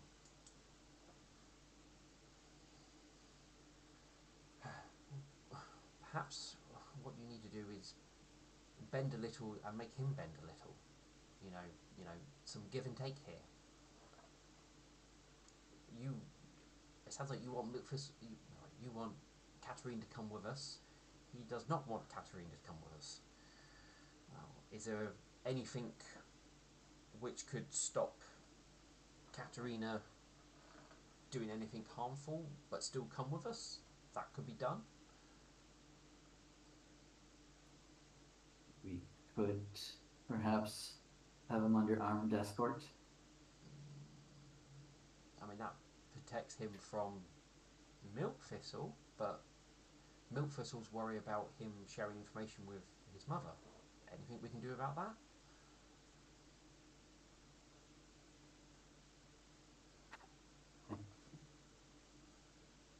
Keep him under surveillance. If he passes on information, they can detain him. And who would be these guards? We have to be someone we both trust. Neutral territory. See? Look, now you're starting to think in a compromising way. I mean, I don't know how Milk Thistle would feel about that, but that at least opens the door to other possibilities. Offer that to Milk Thistle. Maybe he will have another idea or another way of approaching it. See, this is the conversation you two should be having.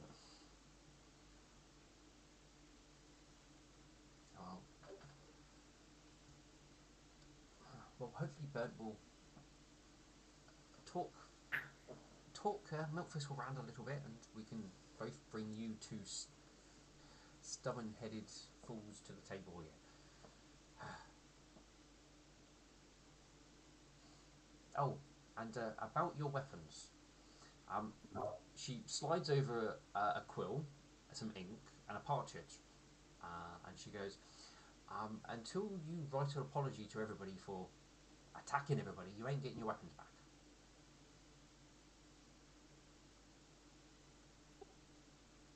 He'll just take the quill and parchment and get up. Oh, no. She taps her hoof. You sit down and write it here.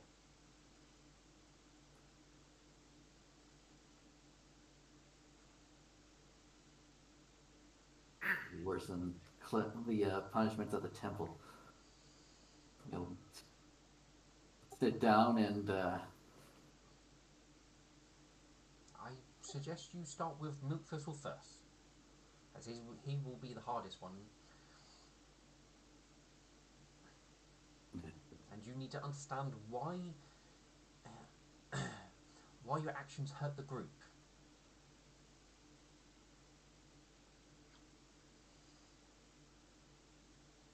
Alright, fine. Are you gonna sit here and watch me till I actually do it? If I have to, but hopefully you're old enough that I don't have to watch you actually write words,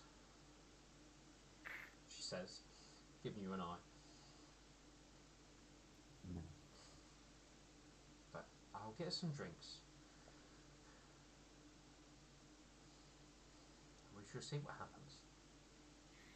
Sometimes, even if you don't want to write the apology to start with, just even write your feelings down on paper and get them out fully all together, even if no one else sees them other than you. Just maybe getting it out helps. And if you don't want anyone else to see it, we can burn it afterwards. But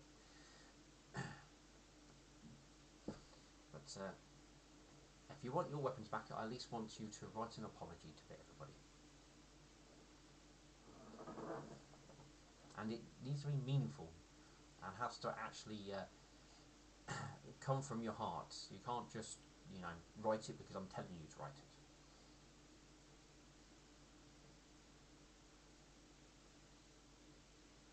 Now it's a good thing I got two other weapons on me.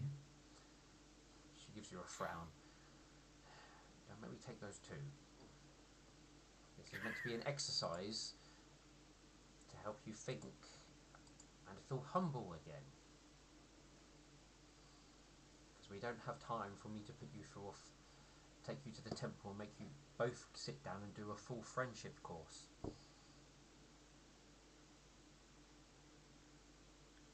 And he'll take the quill and angrily just write. Friendship courses in the Luminance Temple takes 2 weeks. Which we do not have time for that. No. Alright, I'm going to throw the torch over to Burnt and Milk Thistle. Character. Oh man, me not being good with words. This is gonna be some sort of spectacle. Just do what you can. I'm sure Milk Thistle will work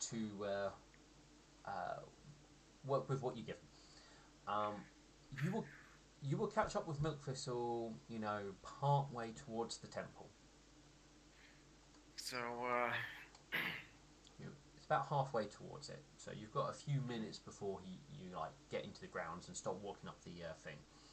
Yeah, he's gonna say, Milk Thistle, if I may, just few moments. Do not speak here. Wait until we're alone. He'll give a nod. He he can tell he can tell in Milk Thistle's voice that he's not happy, but it is what it is, and he'll walk alongside him. Yeah, Milk Thistle is walking full stride. Even though he's well into his years, he's still keeping a brisk pace. But a young stallion like you should be able to keep up with him easily. Yeah, he keeps up with him very easily. But Milk Thistle would continue walking, past the crowds, onto the temple grounds, past all the Persians, Yep. and go to the Nightmare Wing. So the Nightmare Wing is sparse, but there's at least one priest of both the Nightmare and Moon Princess for those who do come in during the daytime that want to, get information or, just offer little prayers or what have you. Milk Thistle will simply speak softly, but clearly enough for the Nightmare servant to hear.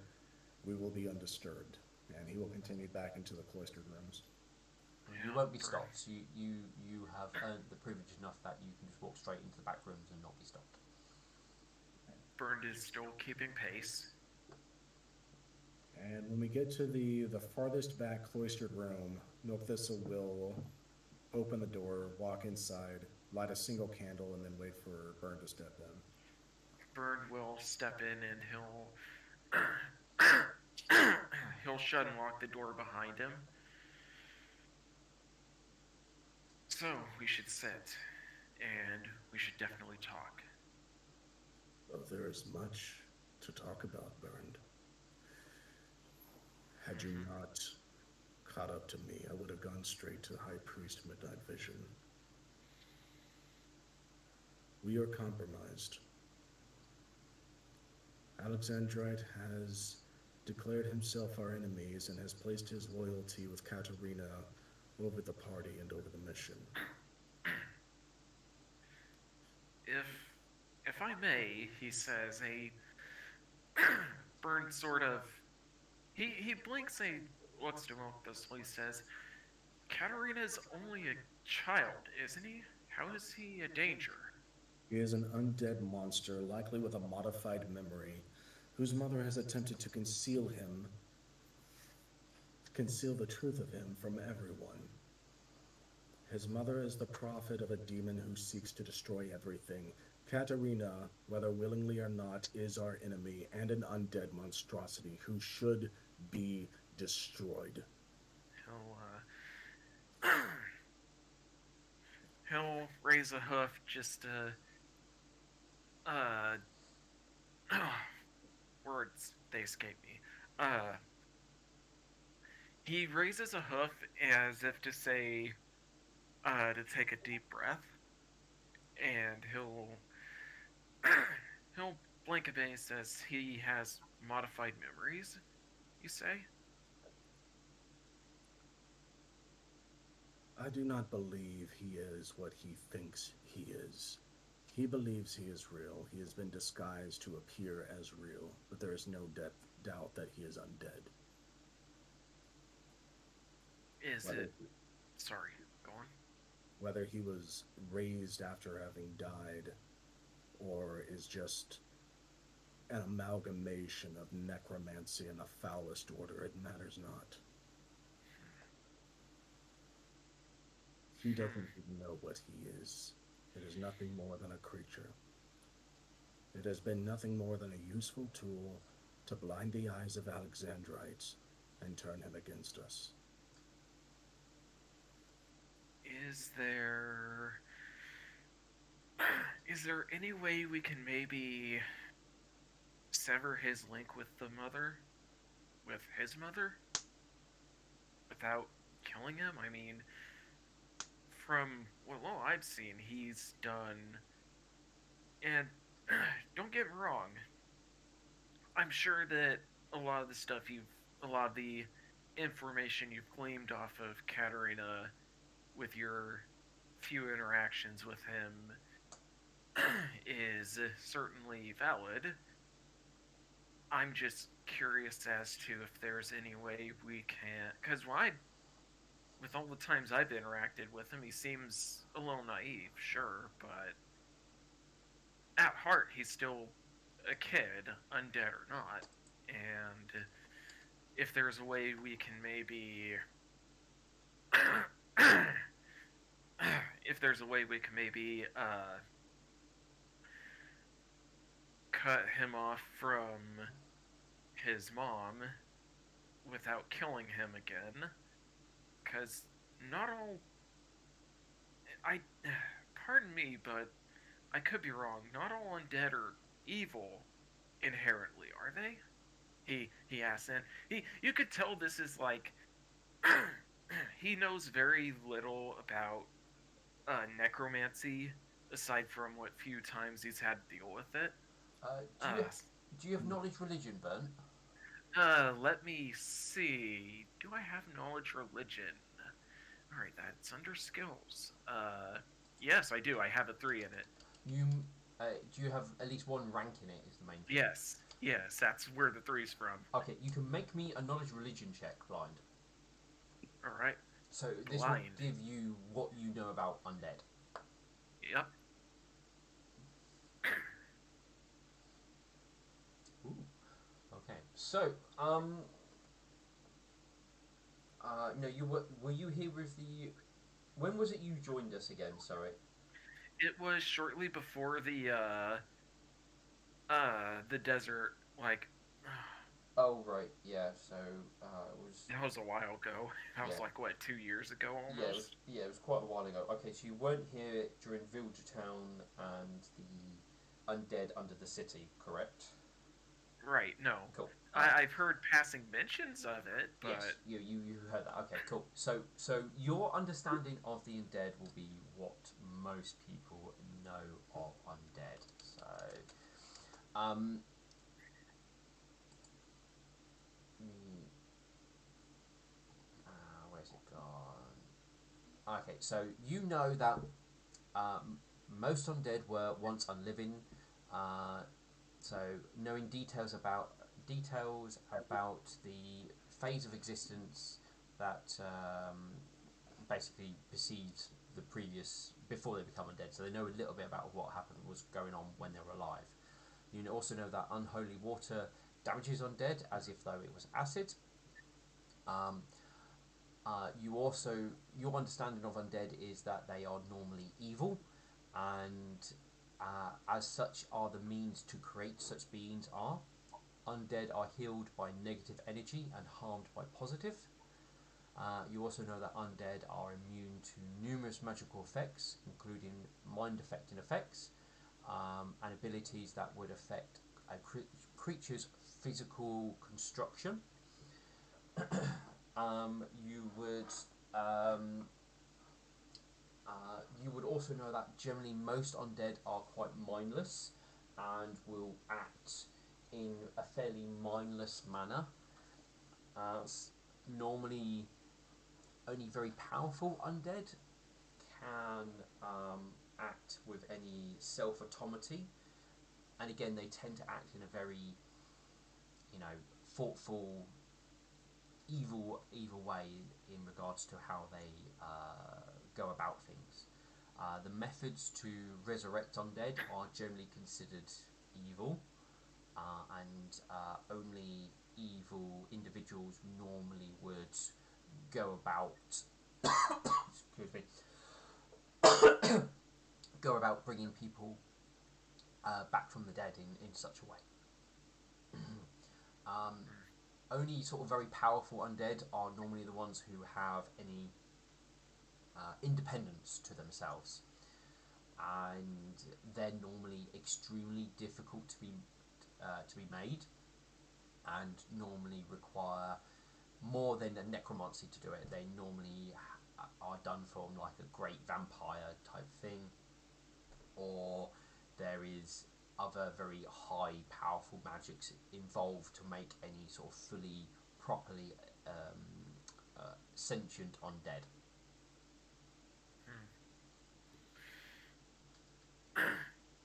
Well, usually most undead are very mindless, very almost like a what's the correct word? Almost like they're being controlled by a puppet master. That Katarina doesn't. He's very he's very thoughtful, very intelligent. That's I don't think he's one of the ones that is being controlled here. It's possible that yes, he could have been planted by his mother, but at the same time, she does want to protect him, and I understand that. So he sort of thinks for a moment. Is there any way that we can give him his memories back and maybe sever his connection to his mother that wouldn't involve having to injure him or harm him? I mean no disrespect, burned Requiem, but do not pretend to teach me about undead. Yes, there are undead who are intelligent, and they are not inherently evil. Necromancy is nothing but a tool to be used, and undead have their purpose. But once their purpose is used up, they should be destroyed. Most undead are nothing more than corrupted lumps of flesh that do not belong in the materium. Katerina is nothing more than a tool of the demon. The demon uses Katerina to keep a collar on Shisha. Katerina, well, perhaps not intentionally an enemy of ours, is nothing more than a tool being used by proxy. He compromises all of us. And this has far less to do with Katerina at this point, and far more to do with Alexandrite's actions and intentions. Alexandrite has decided that he will protect Katerina at the expense of his allies. He has declared himself our enemy and has such committed treason. I am going to be speaking with High Priest Midnight Vision to bring this revelation to him so that I can take all routes possible to ensure that this land and its people are protected. Alexandrite is ordained by the gods through divine power to defeat this demon, and he would side with them over those who are supposed to stand with him. This goes beyond the mortal plane. This goes into the realm of the gods, and careful decisions must be made. He attacked me with the intent to murder me. And do not forget what Wishful Pen did in my defense. She took lethal blows for me. I do not forget that. Your wife suffered lethal wounds at Alexandrite's hoof.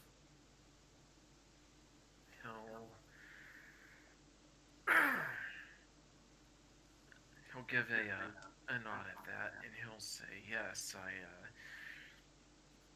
believe me, I wholeheartedly know. I myself am agitated with him on that. Excuse me. Oof. Oh man, I'm not good with these situations. Do what you can. Vern, you say you are agitated. Do you know what agitates me? Children playing too loudly in the street. Petty thievery to feed your family instead of asking for alms or doing the work yourself. That agitates me. Your wife was attacked. Alexandrite knew that by attacking me, he attacked your wife. Does that not fill you with indignation and rage, knowing that he could have killed her? It does. However, hold on, out of character. Hold on a moment. I'm trying to figure out the right wording. Like I said, if you find the right wording difficult, give the gist of what you want to say. That sometimes works. Well, the gist is, despite how enraged Burned was, he still put himself in between Milk Thistle and Alexandrite so that, he was trying to break up the fighting to make sure that, that wouldn't happen again. Okay. Yeah. Uh, I mean, that doesn't deflect from what Milkfistle said in regards to Right. the fact that he still was doing lethal blows that did still hurt. yes, Wishful. yes, that's true. And he continued to do so even while you and Wishful Pen both tried to separate us. Even after Wishful Pen took away his swords, he still attacked Milk Thistle and took damage herself.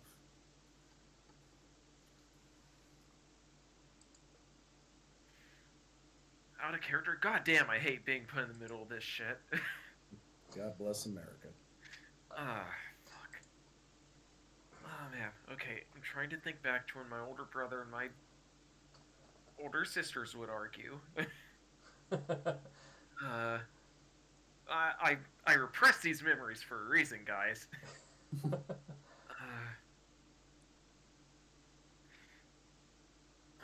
Maybe there's some sort of compromise that we can reach. I have In done order to- nothing but compromise every step of the way, Burned. Allowing this asset of our enemies to travel with us. All because it is what the party wished. I acquiesced and bent the knee because it is what you wished, even though that I knew it was a foolish decision. Okay, well, what we should do in that case is have Alexandrite tell Katerina that he cannot go on this mission with us, and that it would be safer for Katerina to stay here in Ville, because it seems that Katerina listens to Alexandrite. He has more history with him than I do, so Burned, why do you treat this as though it were some schoolyard brawl? This is not a mere rivalry that came to blows. This was an act of treason. He attempted to murder me. Not because of actions I took, but at the mere suggestion that Katerina should be destroyed. I had not taken actions against Katerina. I merely tried to reason with him, and that alone was enough for him to try to kill me. And after sitting down with him in Opal's tavern, he made it clear that he will protect Katerina over the interests of the party and the mission to destroy the demon. He has compromised us. He has put himself on the side of our enemies.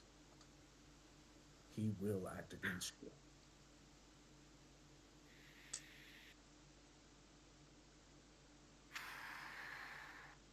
This goes I, beyond any conversation that could be had at this point. Action must be taken. out of character. I really do not know what to say. Like, I legitimately do not know what I could say, guys. Well, out of character, would it be okay if I offered some perspective to you that you might consider in character that might help you what to figure out? Sure, I'm just like, there's a reason why I try to stay out of these situations. Okay, so Milk Thistle has stood beside Burned Requiem from the beginning, helped to convert Burned Requiem. So, Milk and Burn share the same religion and worship the same God. While Burned is perhaps not as fanatical and not as Puritan as Milk Thistle, I think that should carry a lot of weight. Milk Thistle was also backing you up and or backing up Burn and supporting him and helping him to rediscover the Chaos Knights and helping you to achieve an established authority with that. So Milk Thistle has stood beside Burned and been faithful to him this entire time, and now he's looking to Burn to stand with him to reciprocate the loyalty that he's shown you. Yeah, I'm sorry. I'm trying so hard. Uh, It's fine. oh man.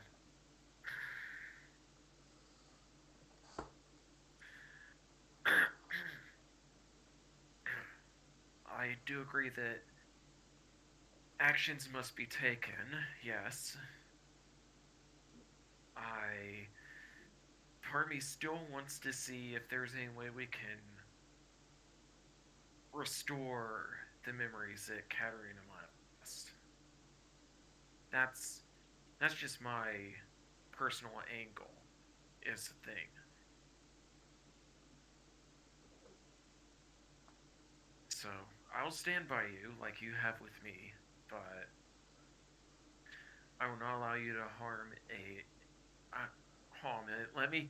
Let me fix that up. That I I almost stumbled into that.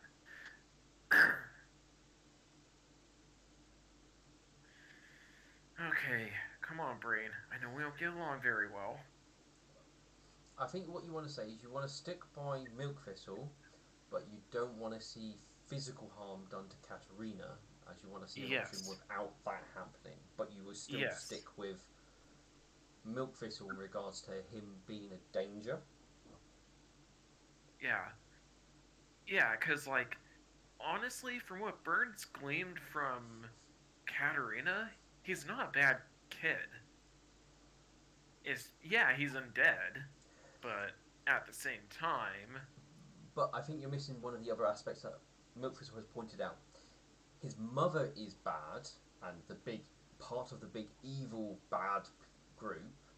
He may not necessarily understand that, but that doesn't mean his mother won't use him as a tool. Yeah. Like, let me give this real world example real quick. Maybe it'll help put it into perspective. And apologies if this gets dark, but this is what's coming to mind. If if a child who appears unarmed comes up to you and says candy candy, and you know you've got like some lifesavers or whatever in your pocket, you give the child the candy. The child explodes, killing you because the child was strapped with bombs. The child was not responsible for that because it is a child, it is ignorant, it did not know what it was doing, but it was still used as a tool for evil to attack you. And if you knew that the child was strapped with a bomb, you would keep it the fuck away from you and you would do what is necessary to make sure that it does not harm you or anyone else. Even though it's still a child, it's dangerous. Yeah, sorry, my throat's been weird all day. Uh, I get that. It's dark, but that's a good example. Uh, yeah, it is.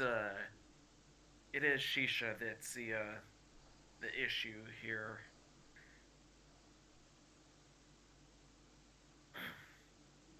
Oh man, More, more importantly, Katerina is not the main focus right now. Alexandra is. right. She's committed treason and compromised our mission in putting the safety and security of all of Everglow at stake. All of the tens of thousands of lives that are here are at stake because he believes he is beholden to a promise he made to a demon worshiper for the sake of one undead monstrosity.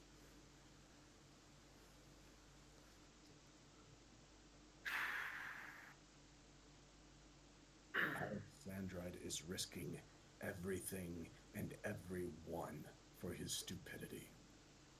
It must be stopped.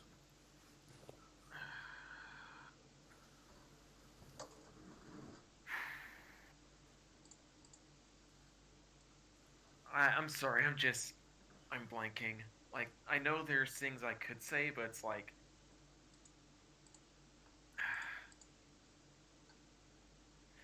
well, we he is Alexandrite's supposed to be coming on this mission, correct? He is supposed to. Well, I say that we I say that we go and ask him if he's planning on going on the mission or not before we jump to as yes, actions are required by this point. But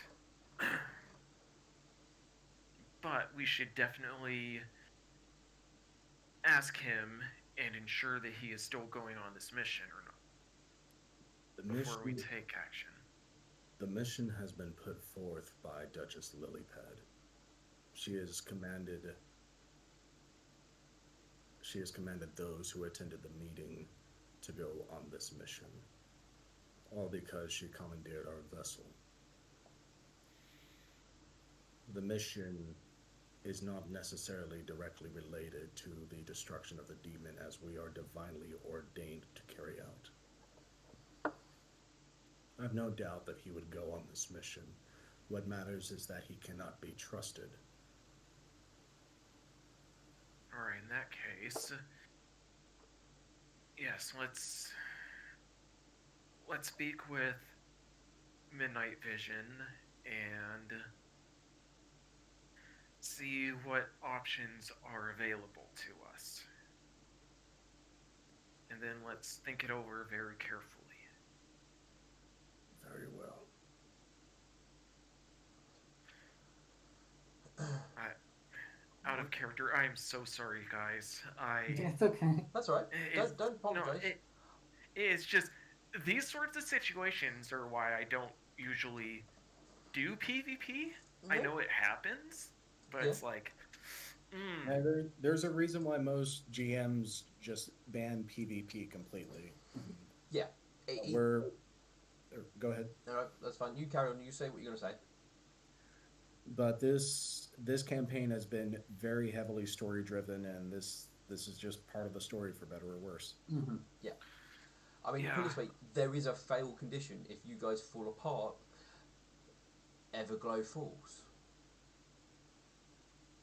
and if you fall apart because of things, then you fall apart, and you. I will tell you the consequences of your actions because there is a bad ending to this campaign. yeah. So I apologize if I kind of froze up there for a bit. I'm like, No, that's fine. oh shit. Um, would you go and summon somebody to wake Midnight Vision as there's an important matter to discuss?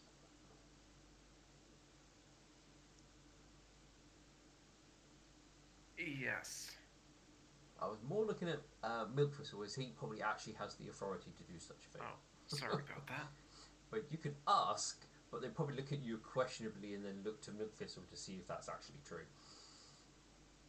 If what is actually true?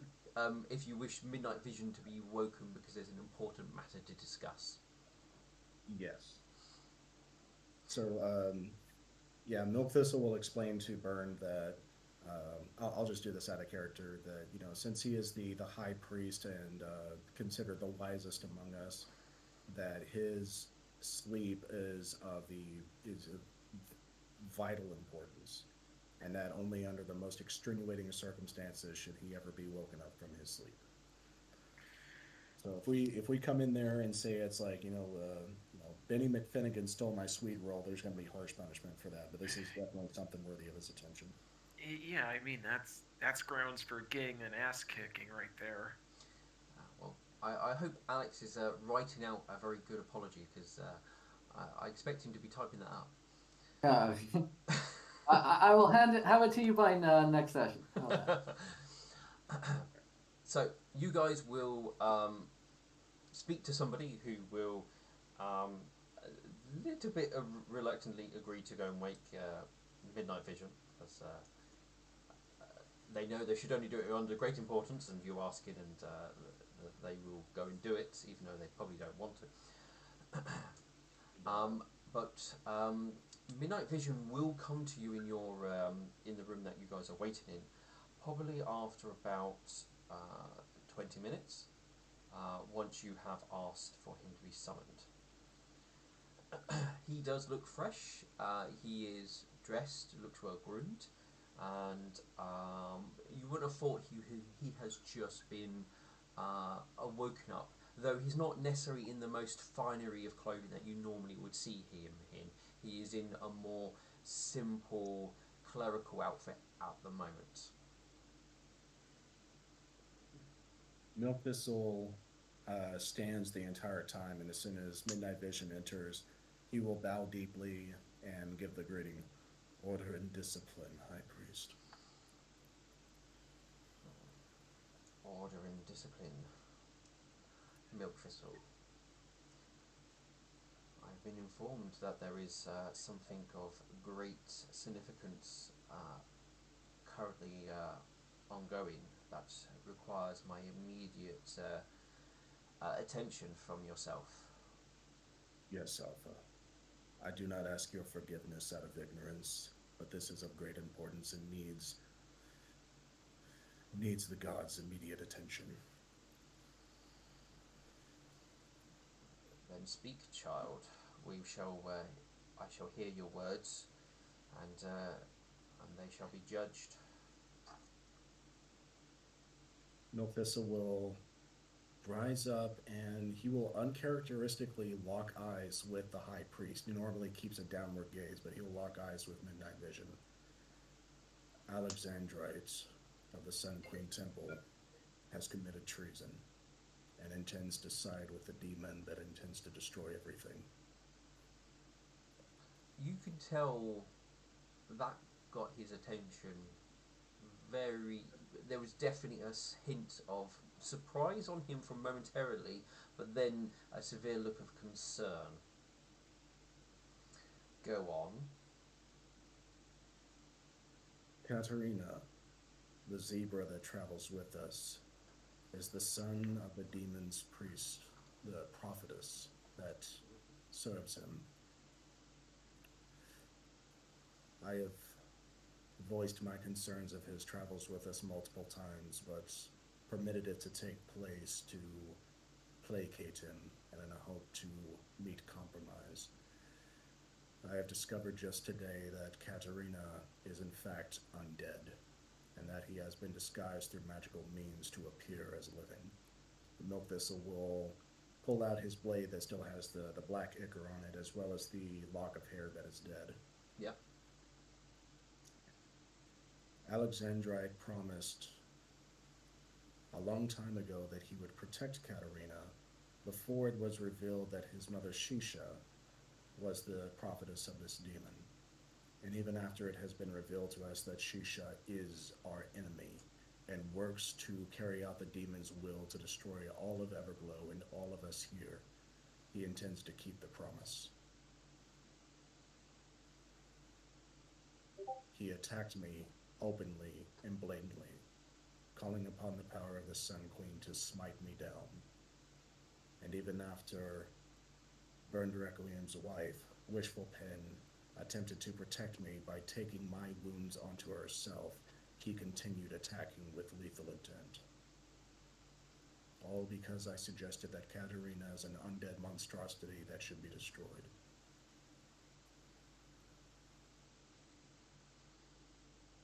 When the fighting had stopped, Alexandra had returned without Katerina. We sat down and we spoke, and there was no compromise that could be reached. Alexandra intends to side with the son of our enemy and goes against the divine obligations that have been placed upon us.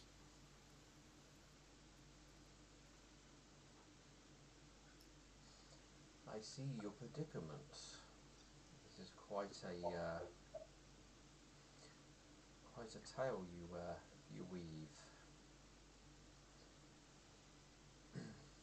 and this enemy. There is no way that I have met. I will remember her name. Shisha? Shisha. That's how. Yes, I do remember Shisha well. And there is no way to use her child against her.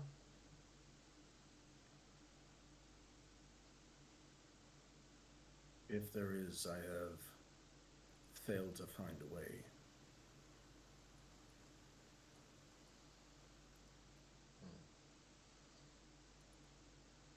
Well, if they cannot be used and controlled and used to your advantage, then they are a danger to all of you. As a spy amongst your midst with a direct ear to the enemy is a very dangerous tool. And despite my efforts, Alexandrite acts out of ignorance, believing that by keeping his promise, he somehow keeps the highest oath. Sometimes the weakness of those who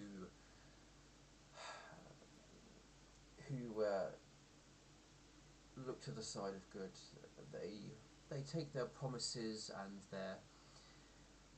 their pledges to heart sometimes, and can be very uncompromising. Though I wouldn't have thought he would have taken it to the degree to openly attack a fellow member of his party, which is very disturbing, and does make me worry that potentially your enemy has more influence over him than first seen. This Katerina is dangerous if he cannot be controlled, and that danger ideally should be removed. I do know that Katarina is protected in some way by the Stag Lord. Katarina is the son of Shisha, and the demon has made the promise that those who serve him can save one of their own. And Shisha has elected her son Katarina, who is merely an undead, an intelligent one, but still undead. I see. Well, there's clearly more to that promise than that we understand. It has been most likely been agreed upon. Do And not Alexander, underestimate the strength of a mother and what they are willing to go through or do for a child. It is a dangerous bond sometimes. and Alexandrite has made it clear that he will protect Katarina at all costs, even going so far as to attack me without provocation. That is very worrisome, but is not impossible to deal with. I came, I came to you, Alpha, because I do know of methods to deal with this, but we are obliged to destroy the Stag Lord, and we are expected to do so together. That I do not know how to do.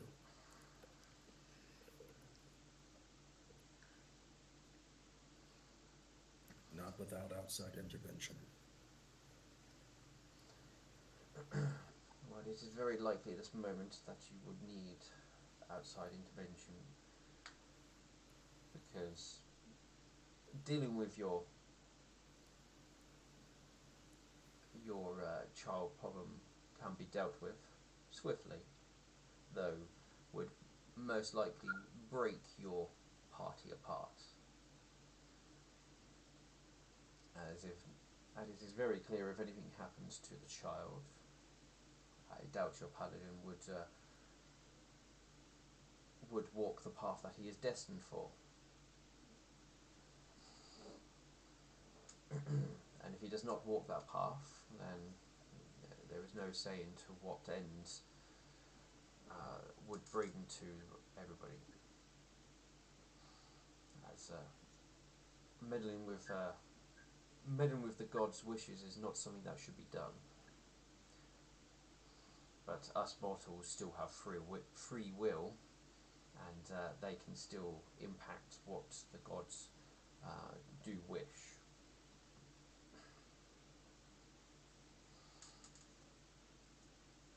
There are ways to force individuals to do things that they may not want, but doing it against a Paladin of the Sun Queen would prove difficult and not permanent, especially with your enhanced powers. So attempting to force Alexandrite into anything would prove only momentarily successful at best and would prove problems in days to come. How how malleable is he to seeing the danger of this child, or is he completely blind to the danger? Any words spoken by me, no matter how carefully, he refuses to listen to.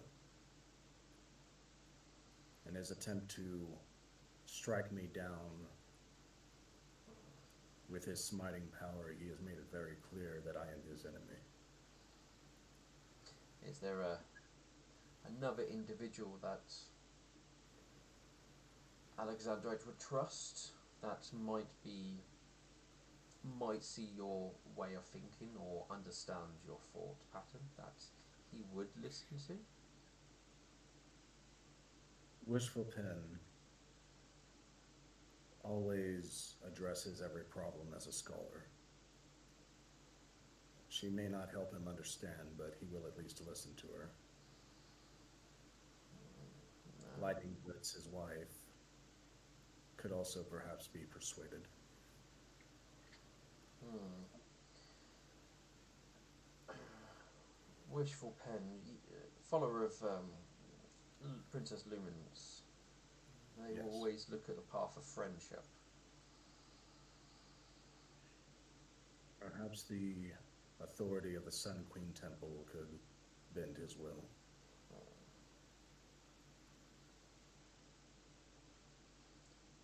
He walks a very strange path, given that he bears the symbols of Blaze as well. It is not. It is not. The Sun Queen encompasses most ponies, and almost all will bow their heads to her, but will bow their heads to the other deities throughout the day or night, depending on what's going on. Those that are not devoted to a single path. Those that are warriors will follow the Sun Queen, and even if they offer a prayer to the Sun Queen in fury and anger during the heights of battle, it will be often that it will be Blaze that will actually answer or receive such prayers, as they are one the same, if not opposite coins, where us and the Moon Princess are a step apart. The Blaze and the Sun Queen are more conjoined than most realise, as the Sun Queen may want you to do the best you can. She does not necessarily enjoy the more heinous acts that sometimes needs to be done to be the best that you can, and they are often passed along to Blaze. That is why Blaze in a way exists. Not quite as a... You could almost say as a... I'm trying to look for the right term. What's the... symbiote to the Sun Queen in a sense. Helping feed off the more negative aspects that come with the passion of the sun. Which is why they tend to work a little bit more entwined. It would have to come from the Sun Queen in any sense, as likely any Blaze priest will probably follow Alexandrite's passion very strongly, even if they are wrong. So we need to be careful in our approach. I can have a word with the temple and indicate their paladin's potential failings. They may send somebody to speak to him directly, but to what degree I do not know. I mean, I would say bring him here to talk to me, but I think my words would not serve as strong, despite my position, given my connection with the nightmare and association with yourself, Milk Thistle.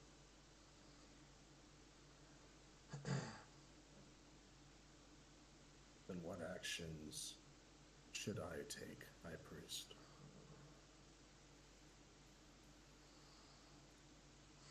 The only actions you can do at this moment would be to see if you can make this enemy into your tool.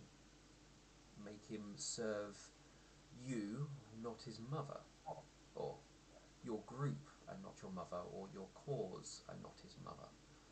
As your enemy is not necessarily him, it is his mother. And that is the weapon that has been utilised here. He has been used by his mother as a weapon to split apart your group. Clearly in our momentarily interaction and the show of mercy to her maybe have shown a weakness in the group or in individuals that she has leached onto and used her son as a weapon.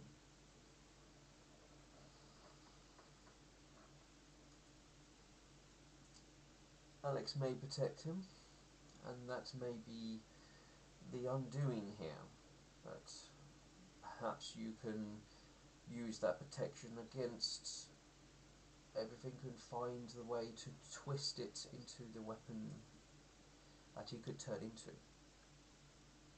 I mean, you would have to tread carefully,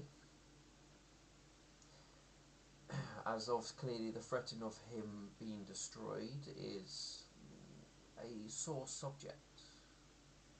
But if utilised at the right moment, when you are facing the mother, may cause her to bend her will if her son is threatened, if you believe that she cares deeply for her son and is not merely just an instrument of potentially our destruction.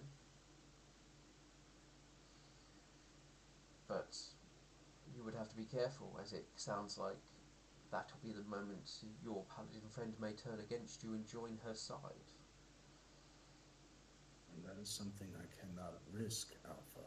Mm. Would it not simply serve a greater purpose to destroy Katarina now?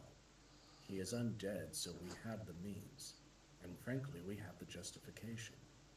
Do you think you could warrant the loss of Alexandre to your group? No. But if he could be broken, he could be remolded. Then breaking him would not prove simple. I know of individuals I can talk to that can add pressure in the right ways.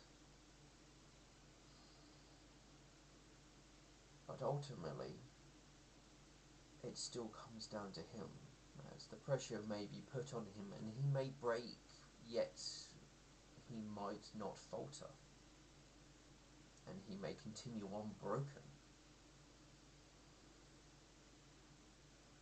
And a broken tool is not as effective.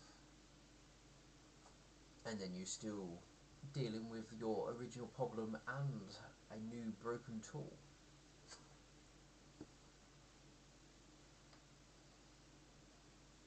As things are now, I cannot trust him.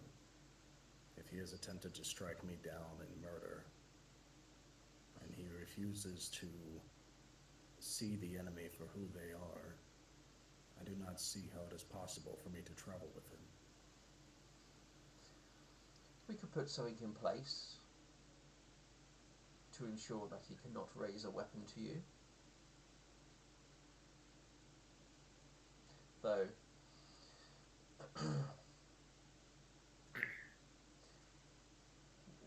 it is, he would have to be somewhat willing to have such a thing put in place upon him. How understanding are you of the spell Quest? I know of its utility, and I know of its limitations. There are limitations to it, yes. That would be the only efficient way to make him ensure that no harm is brought to you.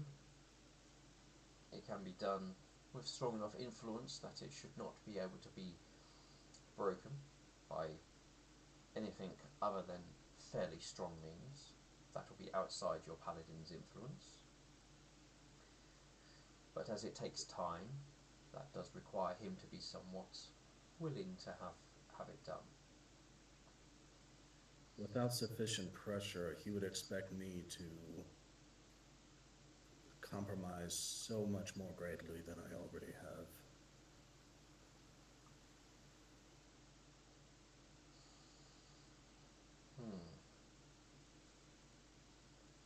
Then the only path forward I would see is having pressure applied directly from a trusted source, and hope that it will encourage him to see the error of his ways before they break him, and hope that he somewhat submits, as the likelihood removing the sun from the presence of your party is probably the most pressing path that can be achieved. I would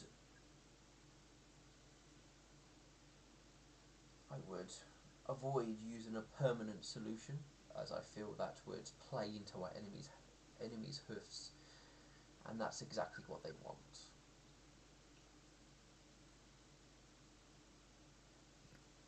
As it sounds like they've already wormed a strong way into Alexandrite's mind.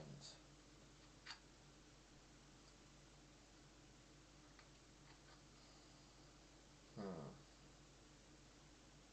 It is a shame we did not see this problem brewing sooner. It could have been dealt with before it became such a hindrance. I foolishly expected Alexandrite to be able to see reason. I've attempted to teach him patience and understanding, but he has always chosen violence.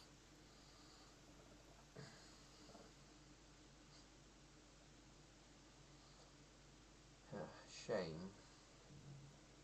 It could have been a very powerful tool in the right, if moulded in the right way, but it seems that the enemy has got their talons into him and moulded him in their way. We would have to we will have to deal with him, and if he cannot be dealt with, then hopefully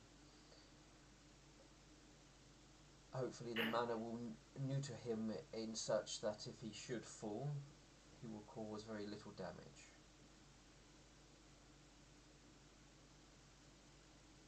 Though he will be neutered, and there is no telling to what end that would cost you.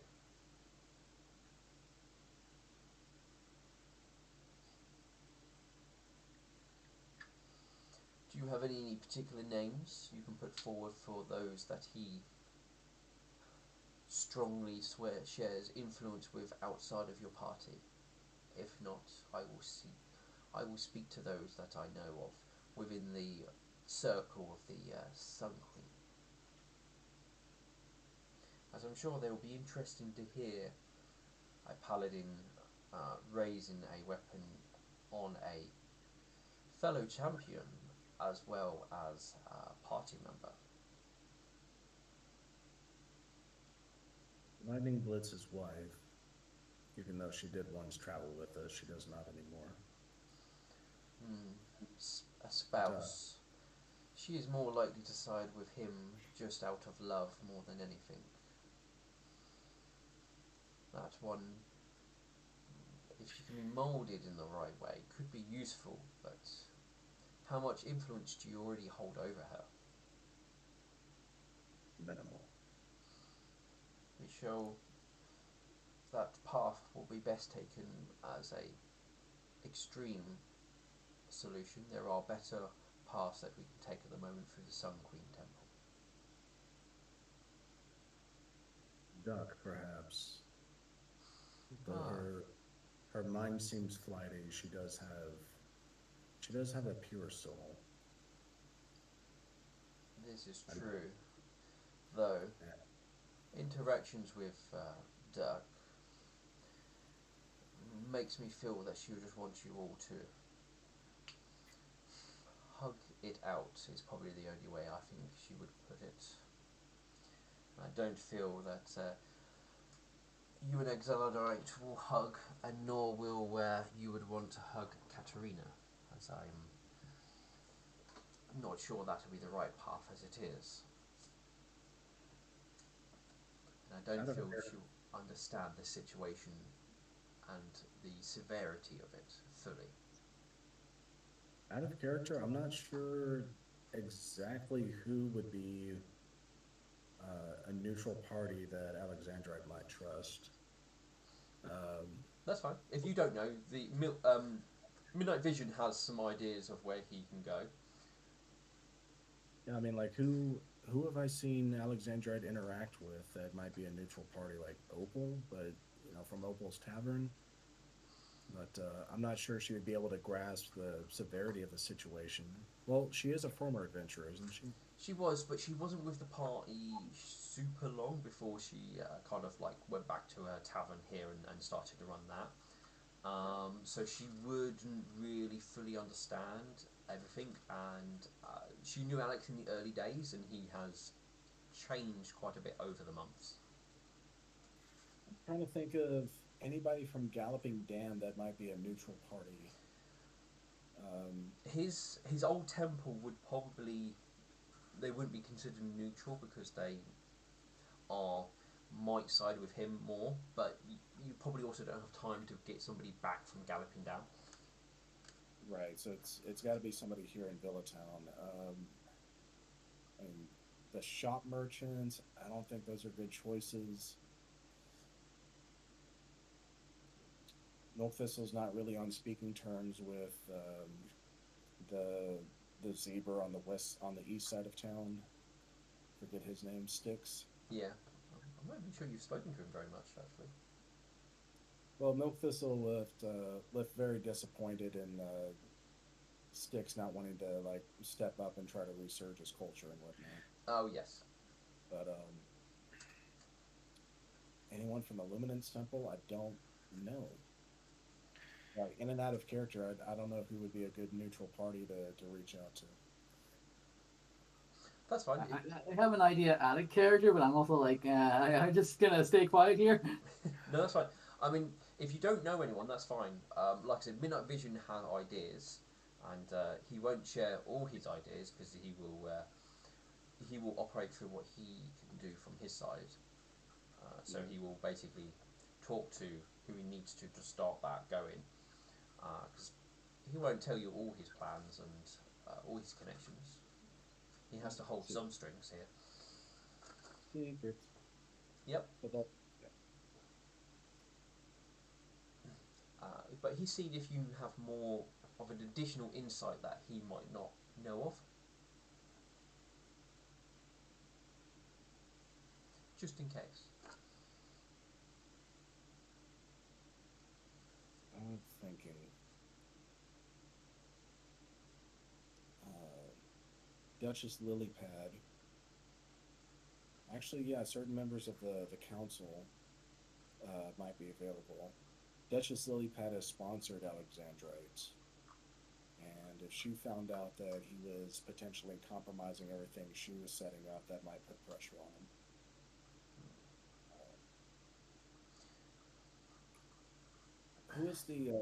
Who's the neutral council member, the one that's heavily into protecting the population? Oh, Lord Skystriker. He's currently with Crystal Heart, with the in Clovenhaim. I didn't know he traveled with Crystal Heart. Okay. Yeah, because he feels this will help everything as a large. And I don't know if you remember back originally, he actually was one of the voices with trying to push with Villager Town to help go and spread its name once again and try and become a capital. So Yeah. the fact that it's gone that way, he wants to be a part of it. That's why he's travelled out. All right. So Duchess Lilypad, she's the only original council member, which means we've got the the mayor from Galloping Dam, uh, Stoutheart. He's here. Mm-hmm. There's the overall head priest of the All Seasons Temple. He's the author worshiper, Yes, the that's author correct. priest. Um, Steel Prism could probably be considered a neutral party. Steel Prism and Milk Thistle have never been at blows argued with each other, and he would certainly have a grasp of the severity of the situation better than most. I Steel, mean, sorry, go on. so I don't think Duchess Lilypad would necessarily be a neutral party, since she and Milk Thistle have a bit of a rivalry, but I do think she would be good for putting pressure on Alexandrite to act appropriately in regards to not attacking your allies, because she certainly has a vested interest in Alexandrite. But I think Steel Prison would be the strongest neutral party to reach out to. Yeah, that's what I was thinking as well. He is a paladin Uh, of the Sun Queen himself. Yes. That was a And route I was thinking of myself.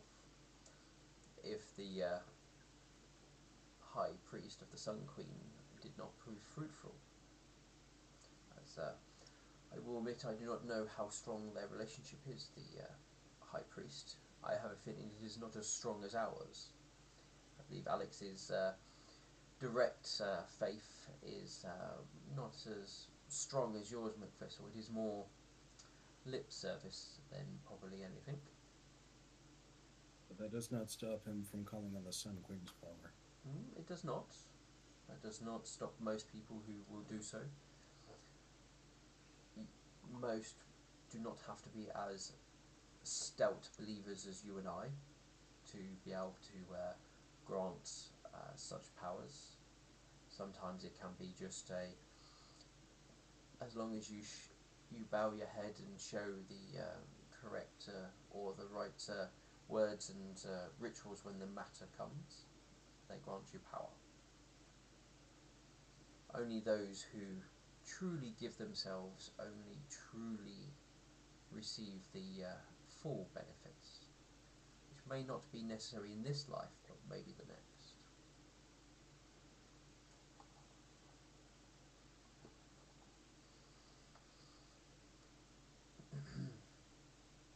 But I'm more than happy to go forth and speak with the temple and get word to the Paladin Still Prison to come forth and speak if need be.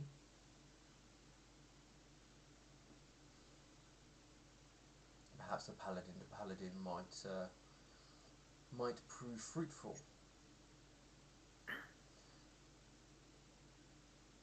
I have not interacted too much with the with Still Prison, but the history books speak of him very highly,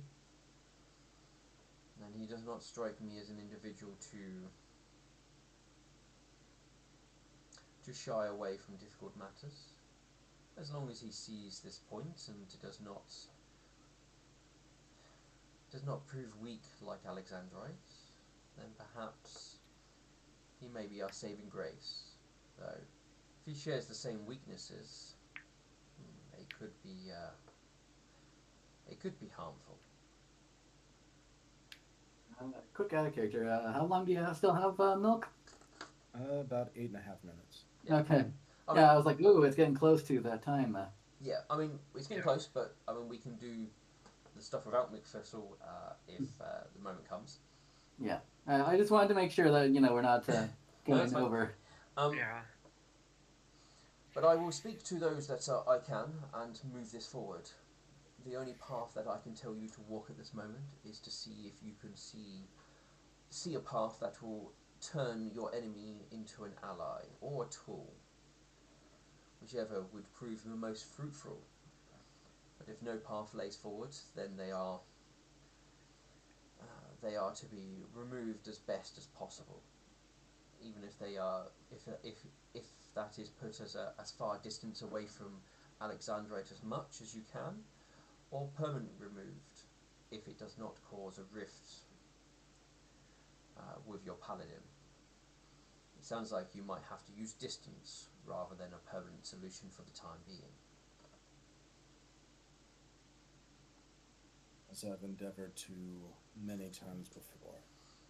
Well, then we shall continue until then. I suggest you will look at the alternative path. I will attempt to influence the other one through other means and hope it bears fruit. If not, then you will have a broken paladin. He must survive this. He must be used. Oh, well, he will be used if broken. A broken tool can still be used for its use for as long as necessary.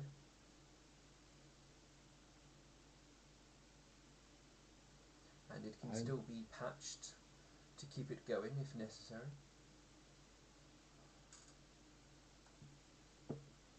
Milk Thistle's look becomes a bit grim as it kind of gets a brief 1,000-yard stare, but he'll lower his head finally and say, "I will find a use for this Katarina." Then start looking. I will At your I will move for the next pieces to move in to try and see if we can bend or if we have to break the paladin.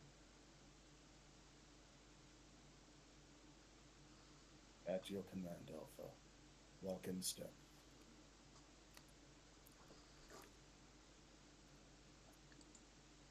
Oh, I don't have the nightmares. Saints back, which would. It's in quotes. Oh, yeah, I did put it in quotes, didn't I? I thought it. I was checking my notes.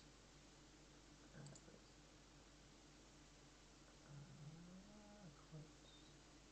Can't quotes. Oh yeah, I just put them just there, didn't I?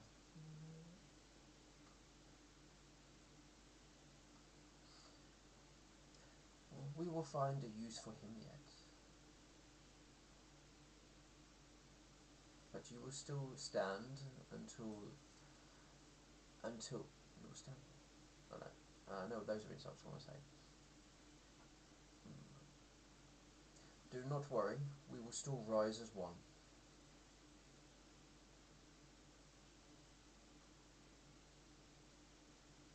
Okay. And does Midnight Vision leave at that point, or are Yes, we expected to he leave? will head off to go and begin what he needs to do. Milk Thistle will look to Burned Requiem. We must make plans, Burned. He'll Burn will give a nod. Indeed, we should definitely get to that. All right. And unless there's any other last minute thing, I'm gonna go ahead and call it for myself here. No, that's fine. Have a good one. Does Take anybody care. does anybody need anything from me before I go? No, I No. don't. All right. Good RP today. We'll see Mhm. what happens. Yeah. All right. Bye, everyone. Bye. Take care, Milk. Auf Wiedersehen. Oh, random pullback. Take. Right. Oh man. Alright. Yeah. I have a feeling at the moment Milkfist will probably go in deep into sort of like deep meditation to think on the path he can take. That's all. Okay. That will leave you burnt to do what you feel you need to do, or if you want to do anything separately. I don't even know what I should do at this point. God dang it! I'm just like. Ever have emotional exhaustion? I'm an introvert, yes. I'm having some Yes. emotional fatigue here right now. No, that's fine.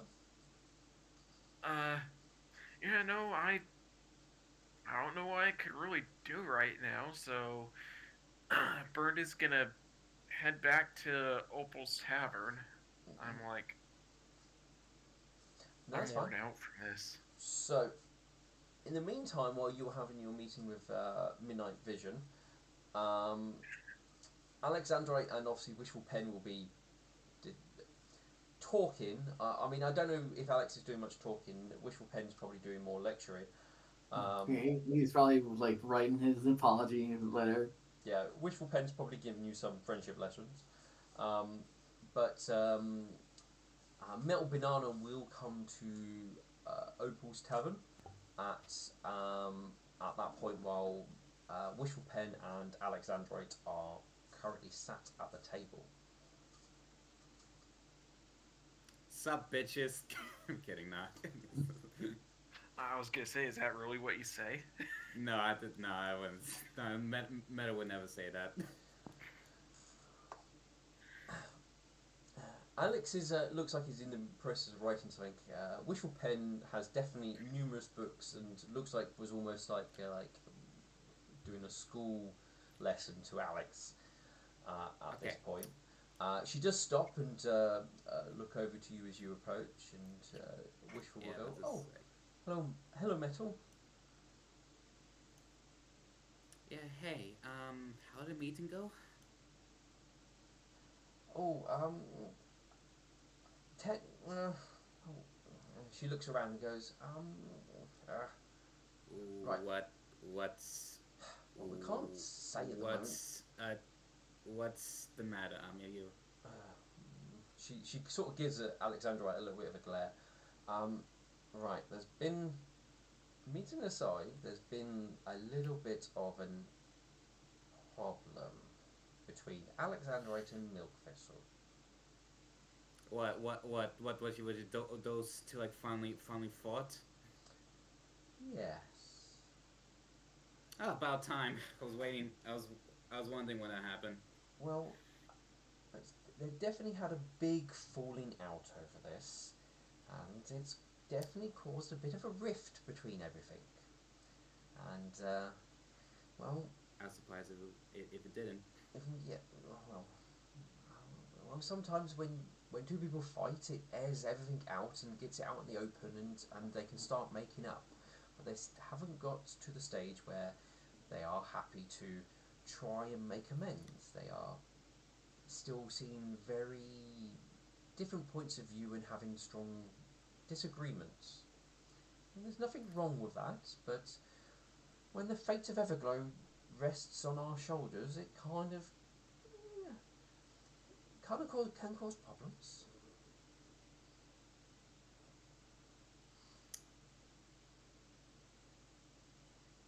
What and good luck because those two are very different people. I don't know what to say. Well, well, Metal, you've not been with us very long. Perhaps an almost, I don't want to say you're an outsider, but perhaps somebody who hasn't had as much influence within the party, such as yourself, might be able to offer a fresh perspective on matters. Oh, oh, you're asking for my advice, basically. Well, your perspective. So let me just lay everything out, and Alex can just at least listen to what you have to say. So, Okay. Alex's position here is he obviously nobly wishes to protect Katerina as a paladin. I'm sure we can understand that Katerina does seem naive and innocent and does not appear to want to hurt anyone. From what we can all tell, and Alex wishes to protect such an individual, which we all understand is very noble. But And where does Milk came under this? He so did not try to kill him, did he? uh, he ensued that Katerina should be destroyed, is the terms that he used. But let me at least tell you at least Milkthistle's side of things, because an individual should listen to both arguments and try and, well, find a middle ground. So Milkfish's point of view is that Katerina is the son of our greatest enemy, and Mm-hmm. well, is potentially a spy for our enemy, watching what every move we do and every decision we make, and it could very well be passing that information back to her, which could mean that, well, And do you have any proof of this? well, there's no one has come forth to show that they have been. I will admit, Exactly. He says, right with his mouth. but no one has looked Oh, for. I will say no one has tried looking for proof, because at the moment we have at least trying to get these two to speak of the matter. So Obviously, well, what would you say? Let's go argument's sake. Let's say there is no proof to hmm that he is spying on us, and give your opinion on that one, and also then give your opinion on, let's say, if we work out there is evidence that he is spying on us and passing on information. What would your be stance on both situations? okay. For the part I don't know, oh, oh,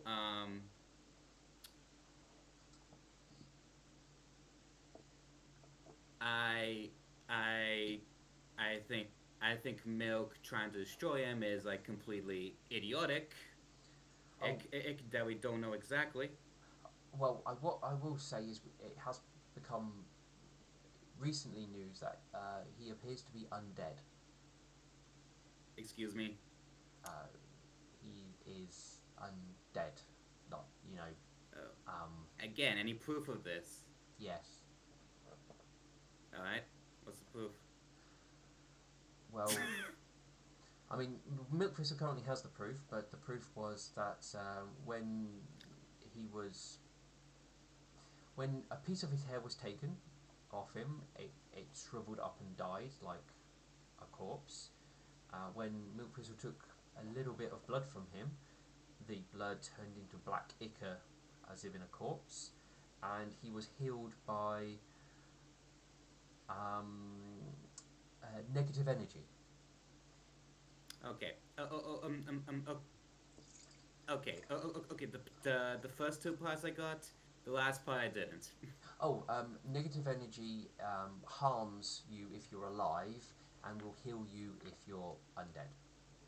Did I ask? Well, you said you didn't understand, so I was explaining it.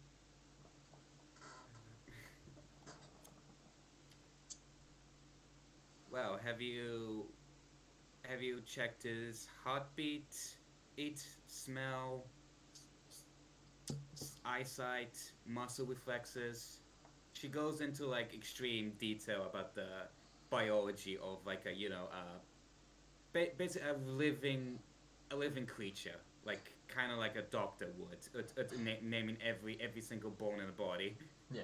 Um, Wishful Pen goes, well, obviously a situation occurred where they attacked each other, where any further checks were not able to be done at that moment.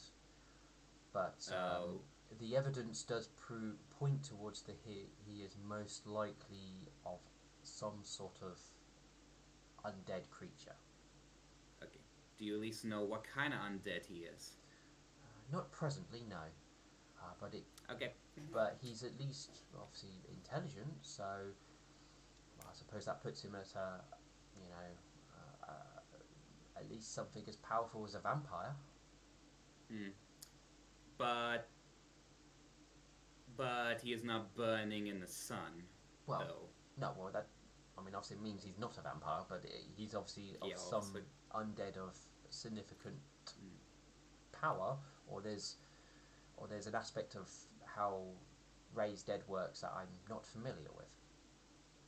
Um. Alexander would probably go over what he found under the city at this point with the Um, so Paragon stuff. to give a bit more information, Alex will explain that they actually found simple undead like zombies and skeletons that actually were intelligent and were able to communicate and seem to be non-hostile, or at least willing to be peaceful. Yeah, And and didn't detect evil when he did that. yeah, they didn't detect evil and they didn't appear mindless, which was normally they Um. do appear mindless. Out of curiosity, what's actually the hit points for the table?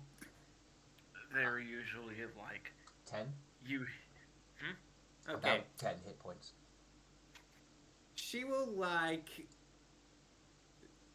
She will like keep like calm, but her hoof is like slowly crushing the part of the table in front of her. Like You you can hear. you're putting like a lot of weight on like a corner of the table and it's sort of cracking a little type thing. Mm-hmm. But yes, Like to like like release anger. Um, but yes, so he obviously he does appear to be undead, but we do not have any other Okay. evidence that he is spying on us.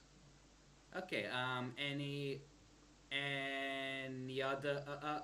Any other critical important information you forgot to tell me? Um, she sort of thinks a minute. I mean, other than Alex here, almost well attempted to possibly kill Milk Thistle and injure myself. I meant on other situations, like you forgot to mention about the. She tries not to yell at this. She says, "To put your bomb here."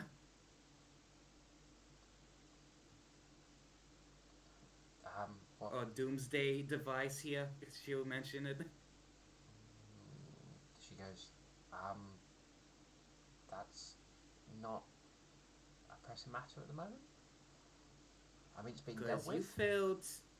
Because you failed to mention and and that, and now you're telling me about this silly sentient undead under here. Well, So You're just mentioning now. we only just found out about that he was undead. I mean, the bomb that's been dealt with by I other people. I am not talking about the zebra. I'm talking about the underground city. Well, underground city. Yeah, I was gonna say it was something that was taken care of a long time ago. There was really no. They're no longer under the city, as far as I know. I'm aware. is this about the time when Burn comes in? No, you're meeting with Midnight Vision went on for a little bit. Right. Sorry. That's fine. I'll let you come in a moment. Don't worry. But yes. Well, anyway, Metal Banana, what would your opinion be on these matters? Okay. Okay. For my first one, what Milk did was said was I still stick with was extremely idiotic. Ick, ick. If if if there's an if there's an undead that appears to not look or act like an undead, that should be, well, I'm not gonna say. Well, Uh, uh, this is a moment okay, not to keep words to yourself. all right. Uh, all right, then to like in some way a study him, like not in a torture method because we're civilized, but in a more civil matter, like muscle, blood flow, all that.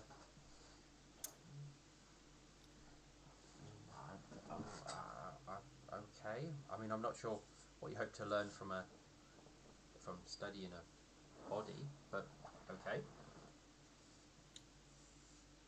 I mean, have you ever heard of an undead? It's that didn't like burn in the sun or like it could pass off as a no as a normal all creatures walking around. Well, most undead don't burn in the sun, but and there are some of those which are very powerful that can, walk among us. I think Well, I have that Crystal theory. also knows about the ring that of Sanctify or whatever. Or not Sanctify. Fucking ring. The, She, the magic item that keeps him like looking alive. That would that would honestly explain it. Everything. oh yes, he has a ring of gentle repose, which basically keeps a corpse fresh. So that's why he doesn't smell, or maybe not as decayed. Probably more likely for the smell. Okay. Okay. The other one, I do know. I would actually like personally either not not bring him with us, and if if he resists, tie him up and put him in a locker until we get back. And that is if he is spying on us, or if he's not spying on us. Yeah. Yeah, the first one. So that's if he's spying on us, obviously Yeah. leaving behind. Okay, and if he does spy on us, doesn't spy on us, sorry, or isn't spying on us. Isn't spying us? Yeah. So the first one you would say There is lock him up if he does spy on us, not let him come with us. But if he isn't if being a big spy, What would you do there? it wasn't being spy, Yeah. just just as as long as it's not hurting anyone, should be just leave him be. Okay. Fair enough. Burn. This will be your moment where you can enter. Yeah, so he Bird is just exhausted by this point. He just walks in very slowly, And very speak of the tiredly. devil, Yeah, very your slowly. dim-witted husband is back. We Hey, don't- that's not nice. She, I'm plenty smart when I need to be. I just don't know how to articulate it very well. And he's just slowly shambling his way over, just like, which will go. Also, we weren't speaking of Burn. We're speaking of Milk Thistle. he's just he goes to speak and just face falls flat against the table. Okay.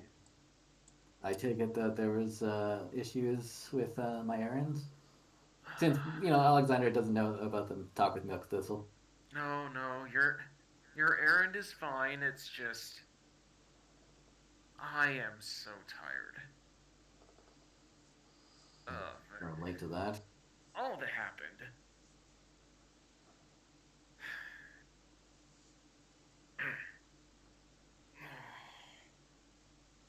He's just quiet, like he doesn't even want to talk right now.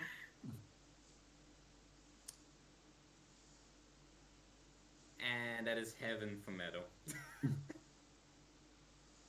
Awkward silences. Just hearing Alexander writing, Huh? crossing stuff out probably, and then writing. Okay. So, sorry, go on. So back to the matter. Did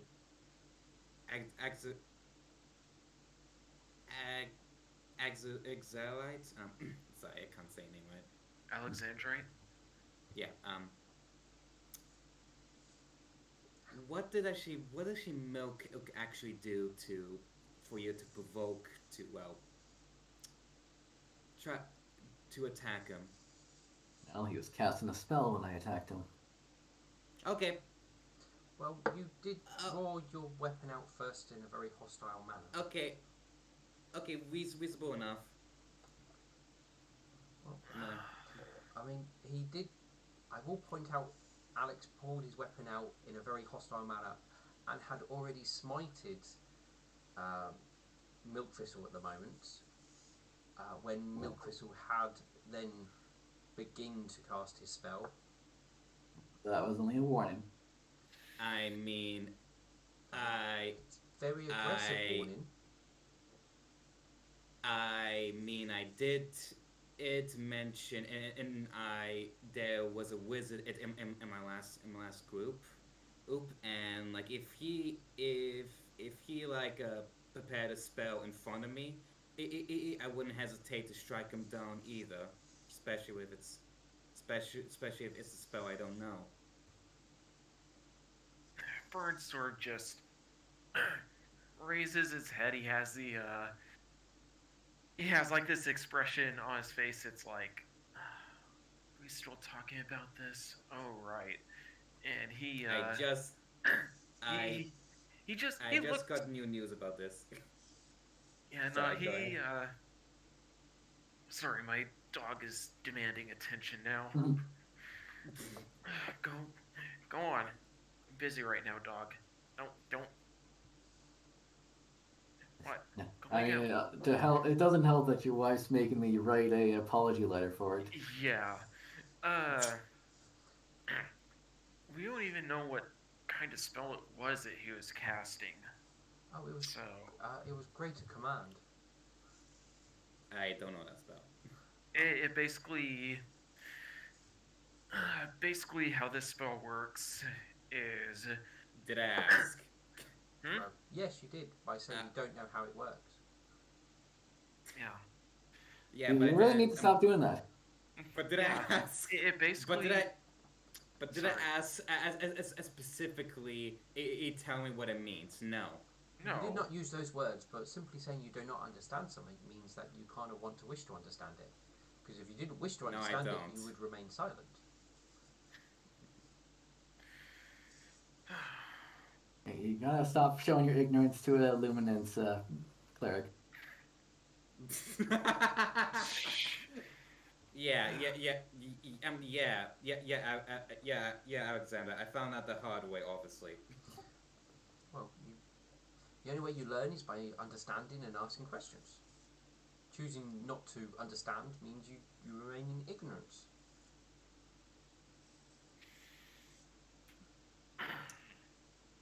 But yes, as far as I know, he could have been casting a power word kill or commanded one to command me to kill Katarina. You have well, Like those spells. he didn't cast the spell until your blade started to fall on him. I'm pretty sure out of character I had the stipulation if he casts that spell, I'm attacking. Uh, no, the stipulation was you run up to him and he had prepared the spell and was ready in action to cast it if you attacked him, and you attacked him, so he cast the spell. His spell went off first because he readied the action, Uh, and Whistle's went off first on him because she prepared a spell before he. Yeah, you know. out of character. Are we sure we're not the bad guys here? I mean, we're still not wanting Almost to destroy the definitely. entire world, so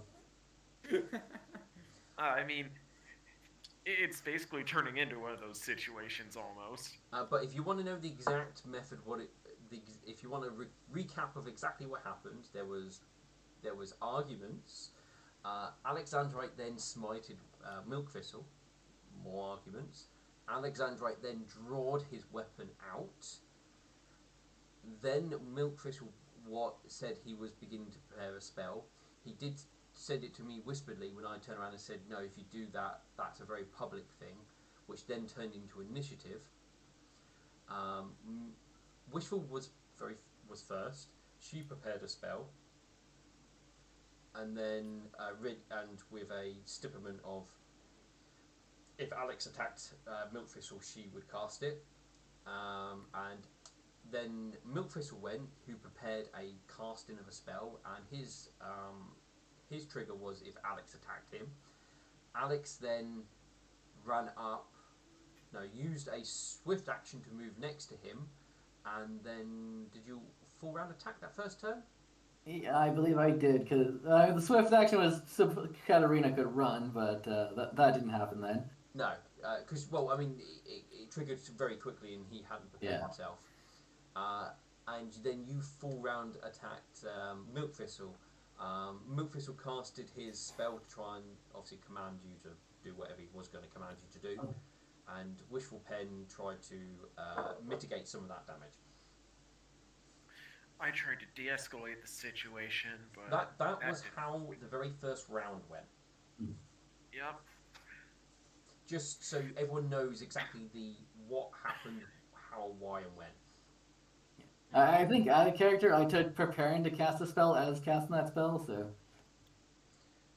Uh, yeah, I mean, like I said, you see him basically with preparing to cast is you can't you're doing the movements to cast the spell, but you might be doing it a bit slower, or you've built up the magic ready to do like the final movement to cast it. So it's very obvious that you are beginning to cast the spell, which means you can roll spellcraft to work out what they're casting prior to when they do it, which was offered to everybody for the I don't have the points to start putting things into spell casting or spellcraft. So Oh yeah, I already knew that, but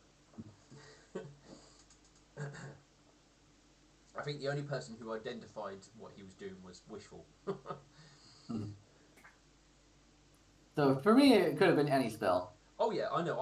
I'm fully aware of that one. Yeah. Yeah, no, Burn just he gets up and he just walks over to the chair next to Wishful and gives her a hug before he sits down. This entire situation. Yeah, well, He, it hmm? doesn't help that it's on the eve of us potentially doing something like pretty big and significant. Yeah.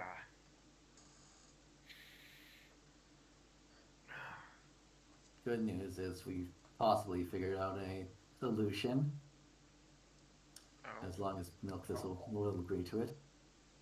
Possibly. All right, hopefully.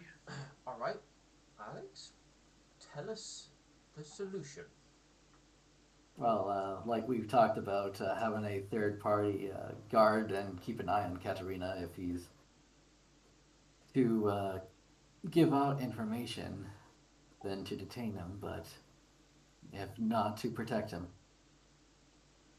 Okay, and that was still for him to come with us, correct? Yes. Though we still need to determine who this third person would actually be. I was thinking Steel Prism. Well, he is a third person. Um, He is a paladin, so this is true. We would have to have a word with him on such things to see if to see what he would say, but it sounds like he. I mean, I don't know. I mean, protecting somebody would probably be what he would do, but well, we would need to speak to him first. yes. So we'll have to wait till we actually see him again, wherever he's mysteriously gone to. Well, we could ask Milkfizzle to send him a message.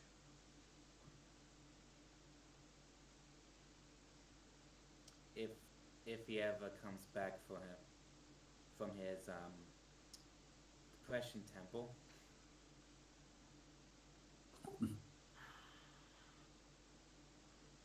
The Doom and Gloom Temple.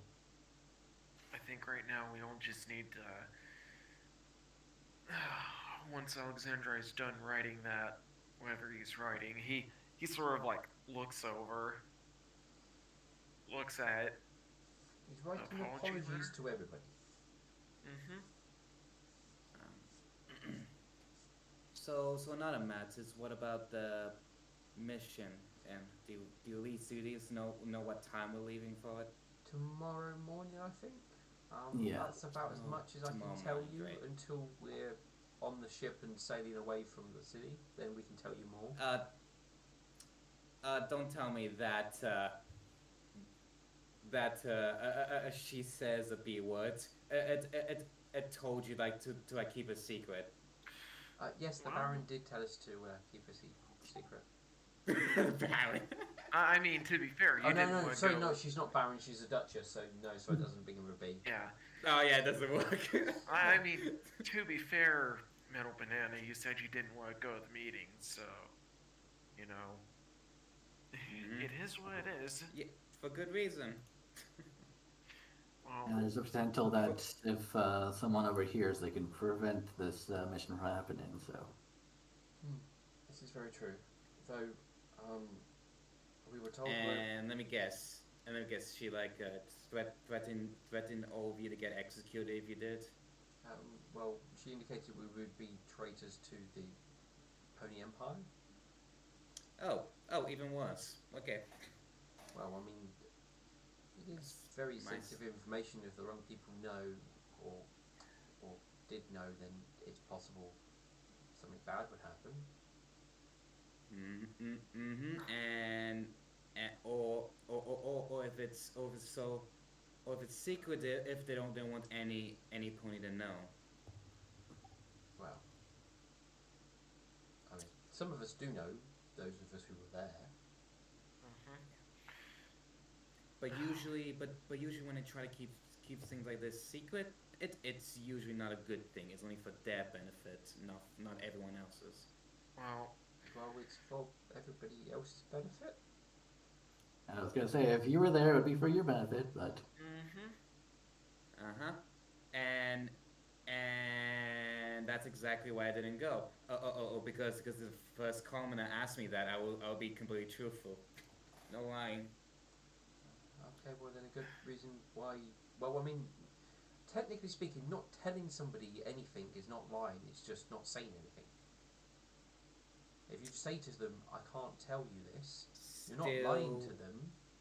still, still, still against my will. What, to not tell anyone anything they ask for? Against my will of keeping secrets from the public. So, do you see us as a member of the public? I mean, do you? Do you live in this town? Yes. yes. Mm-hmm. Then you would be 0.0001% of the population of this town. So that would Wait. be yes. I am a member of this public. So yeah, so is everyone else. So, what did you go off and do today? And that's kept you so busy that you've only just returned. I got some extra equipment for the mission. Was there anything else? Mm-hmm. That's it. Breaking your own rules there. Motive. That's I a know. sense motive. Yeah, it's essential motive. That's it. It's all important things I did. Mm-hmm. What about the unimportant things that you did? Yeah, no, I had a little relaxing study at the library. That's it.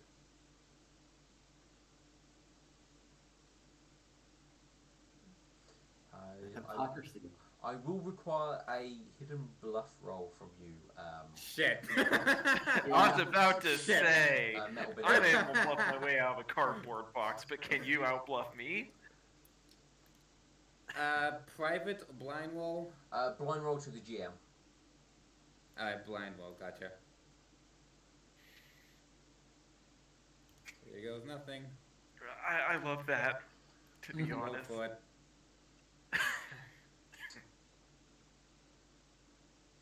Oh, actually, I remembered something which definitely Wishful Pen will do, just because she feels very suspicious.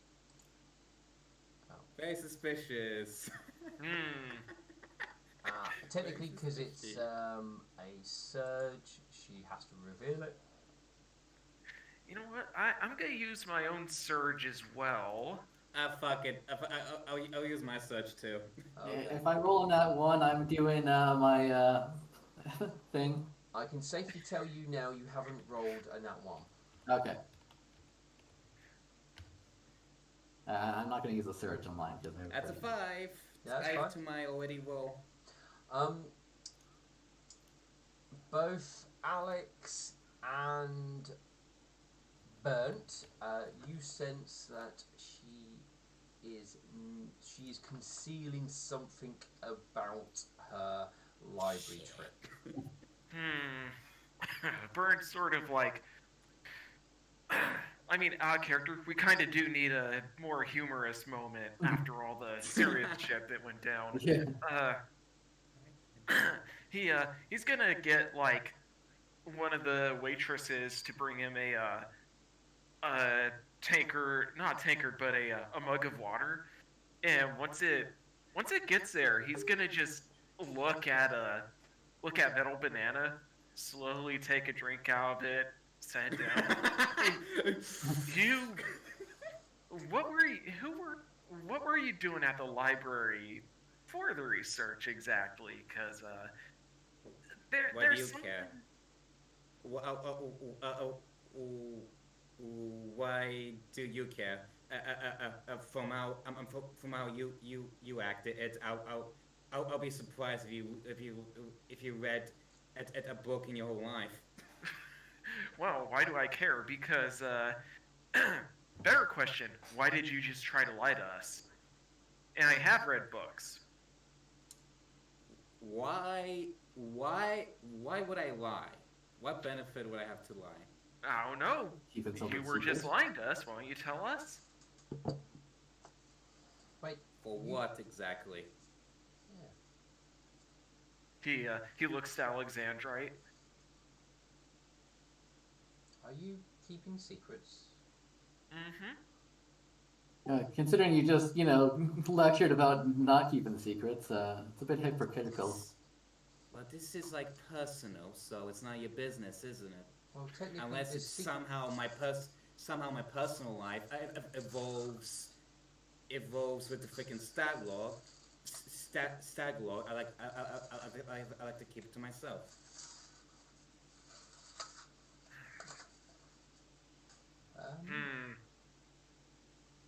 So, Sorry, go. Milkfish will go. No, Wilshire Pen goes. So, you can keep secrets as long as it's personal secrets, but if it's not personal secrets, you have to tell anyone who asks. As long as they're a common. Okay. That is different. Okay. That is actually like work related. This is not work related. Oh, so your studying wasn't work related.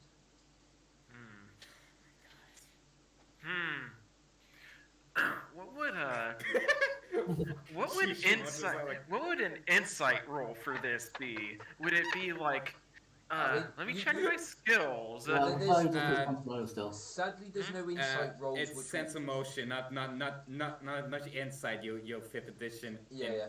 And So player. basically, here there's nothing what's going to tell you what Metal Banana was doing. You can definitely get the sense that they were doing something that they are trying to keep quiet. What that something is not something you're going to learn for a check.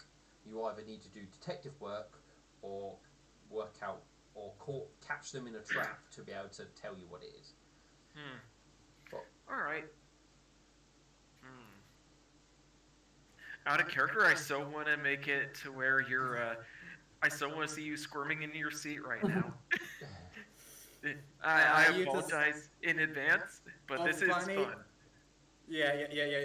I got it, but what be even more hilarious? You actually catch straight out a Metal Banana doing it in the bedroom. I mean, you would think that would, you'd think that would get a reaction out of Burned. Funny story, it wouldn't. You'd just be grinning. Hey, Dustin, what is your knowledge local? Just out of curiosity. 0. I'm a paladin. I have no skill points. I Oh my spend. god. Yeah, paladins get no skill points. It's very. I mean, it's difficult for them to get them. So. Yeah. All right. I'm a paladin I mean- with, I think, 0 intelligence modifier. Yeah, it's. I very mean, I have a hard. +8 that I could use. He's What gonna you- blink. What you're trying to learn with knowledge, local. He's trying to figure out if. Oh wait, no, it would be diplomacy to gather information, huh? Well, you Yeah. actually need to go out and gather information for that. Yeah. So like, he's suspicious of Metal Banana now on that front, and he's probably gonna head out to the Luminance Library after he drinks his water, just to pick up a book about astronomy. And while he's there, he's gonna use not gather information. Gather information. Yeah, diplomacy to gather information. Yeah, so he's gonna use diplomacy to like gather information on like, hey, my friend here was Yeah. Have you seen any other glowing people here? Yeah. I mean, I can pretty much know where you're going with it. So you finish your water and you get up to walk away, and Wishful goes, "Where are you going, Ben?" oh, I'm going to the library to get a book on on astronomy. You need anything from there? Well, no, you won't be able to get anything out that I also need to return a few books. No, it's fine. I'm gonna sit here and watch Alex, and I need to give him a few more lectures on friendship and what have you. All right, I'll be back. He says And as he Alexandra just gives a look of safety. calmly he calmly walks. Let me just Yeah, you close can't the really sheet. walk out of the out of the tavern, and then you quickly dash to the library type thing. Yeah, uh, he's thinking himself, oh, there's something juicy going on here. What um, kind of scandalous things has she been up to? and Wishful will also mostly lecture Alex, but will drop subtle sort of, we'll kind of direct some things towards Metal Banana subtly as well, just because she sat there. Um, Friendship. as if she like burnt burnt leaves, is metal would say, that stallion does my freaking head in sometimes. Wishful will stop her lecture and look at you and go, I am married to him. He Good is. luck. Good luck. That's what she said. Oh my As she god. leaves. Good luck. Oh my god, just wait until Bird finds out. Like, what happened at the library. Oh, God. You ever heard of, what is the saying my friend used to say? Oh yes, secrets are never fun. Secrets hurt someone? Or, loose lips sink ships? Or any of the other variants? So, I'm just gonna do this, gather information roll now. Yep.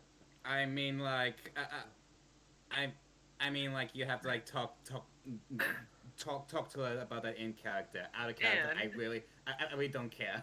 and I'm also gonna use a surge. Okay, yeah, that's fine. Those are the best uses of our surges. Well, I mean, you're in downtime at the moment, so I mean, you're not Yeah, really using much else. Yeah. So you ask around, and it's very easy that most people would remember Metal Banana coming in regards to I wonder the why. library. She stands out very well, so they'll be like, oh yeah, we saw Metal Banana come in and start doing research or looking for books. They will even tell you they were Metal Banana were looking for like books on artifacts, and then they were looking for books on Briston Lux and other like mythology stuff or ancient disappearances or things like that. So, do they say who she was with?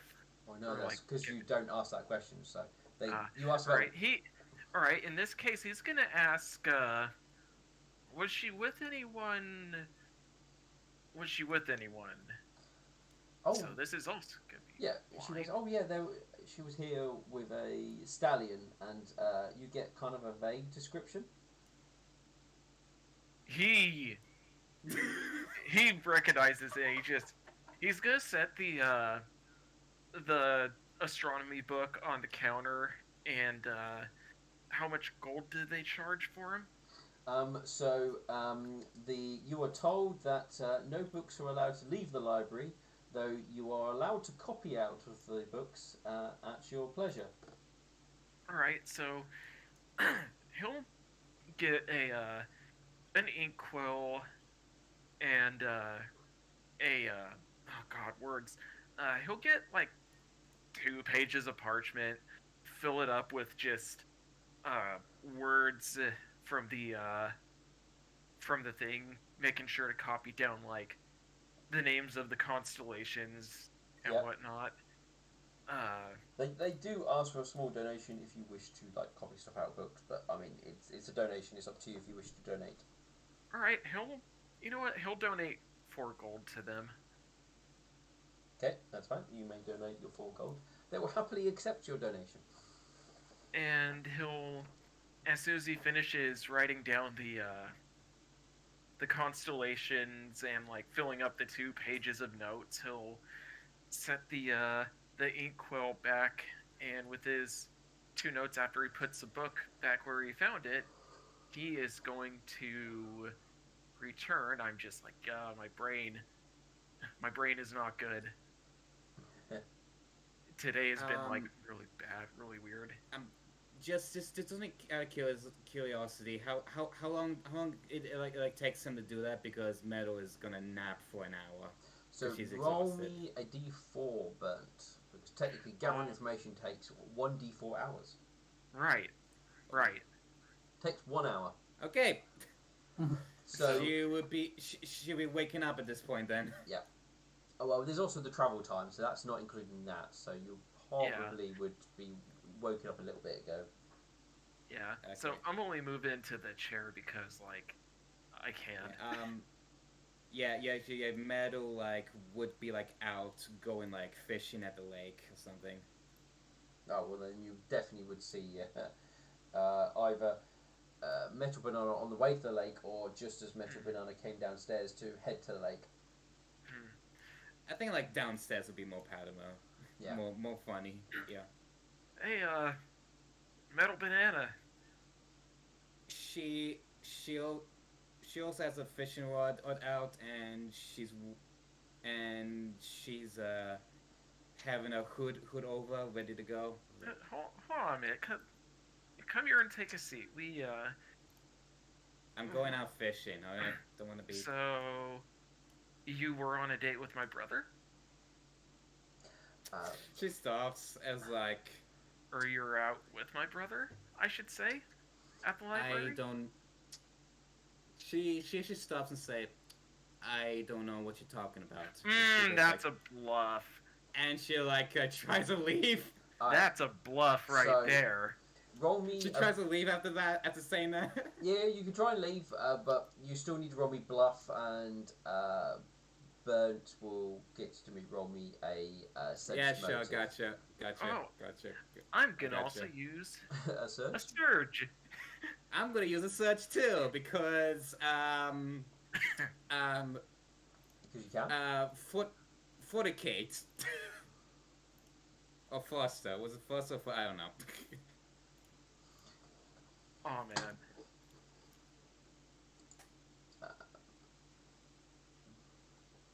Okay, blind wall. Yep. Ooh. Surge. Because why not? Oh, I accidentally made the surge. It's blind. Shit. That's fine. I can reveal it. Thank you. That's not too good.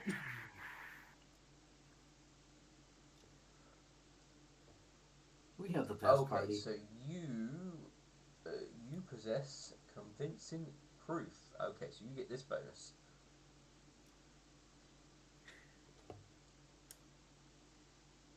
Okay,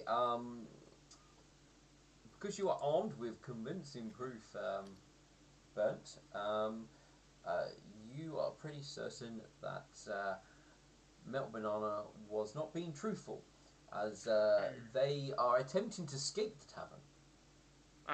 Hold on there, Mel Banana. He says, She leaves. She's like annoying. He's already out the door, and he is gonna try to. He's not gonna try to hurt her, because that's a little too. She has rough. a fishing rod. Just saying. I mean, that's fine. So he's gonna try to just grapple her by the tail, just like playfully. She's gonna block you if you do that. All right, if she could try. So he goes. Hold on a minute. Oh nope. You know what? That's gonna be another use of a surge. So I wouldn't use a surge on a roll of 1 because that's an automatic fail. All right, never mind then. Forget that. So delete. That never happened. What does she will have to make to resist that? What's your You CMD? don't have to make any roll. Basically, he goes to grab your tail and it just slips straight through his hooves.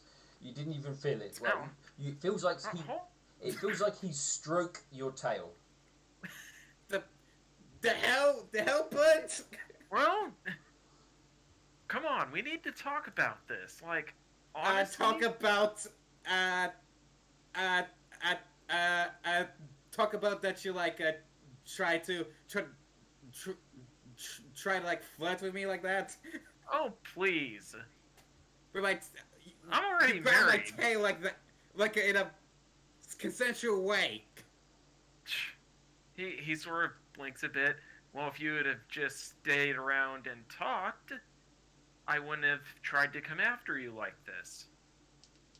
Well, you have about 2 seconds to like explain yourself before like shove this it's rod up your Franco.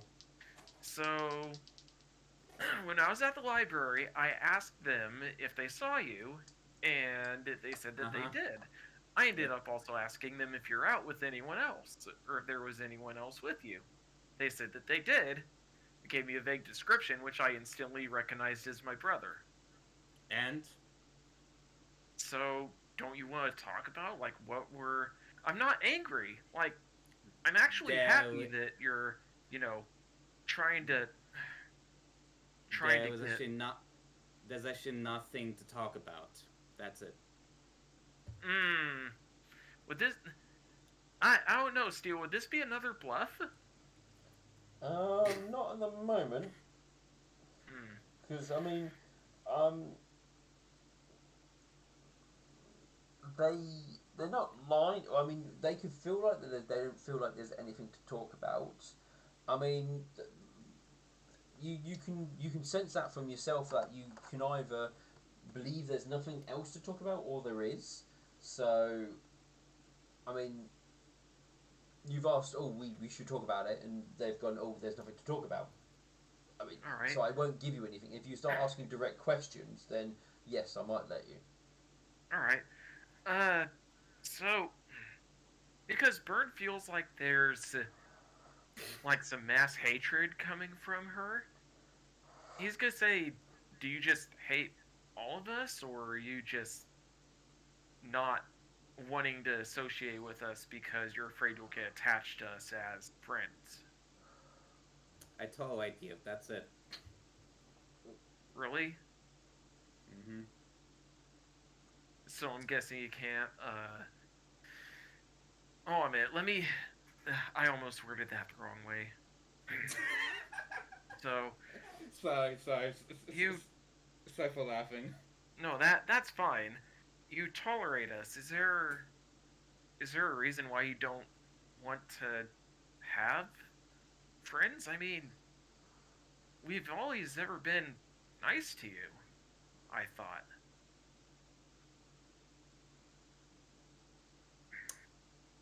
And well, if you like cold nights, like trying to like change everything I believed in and like changing my whole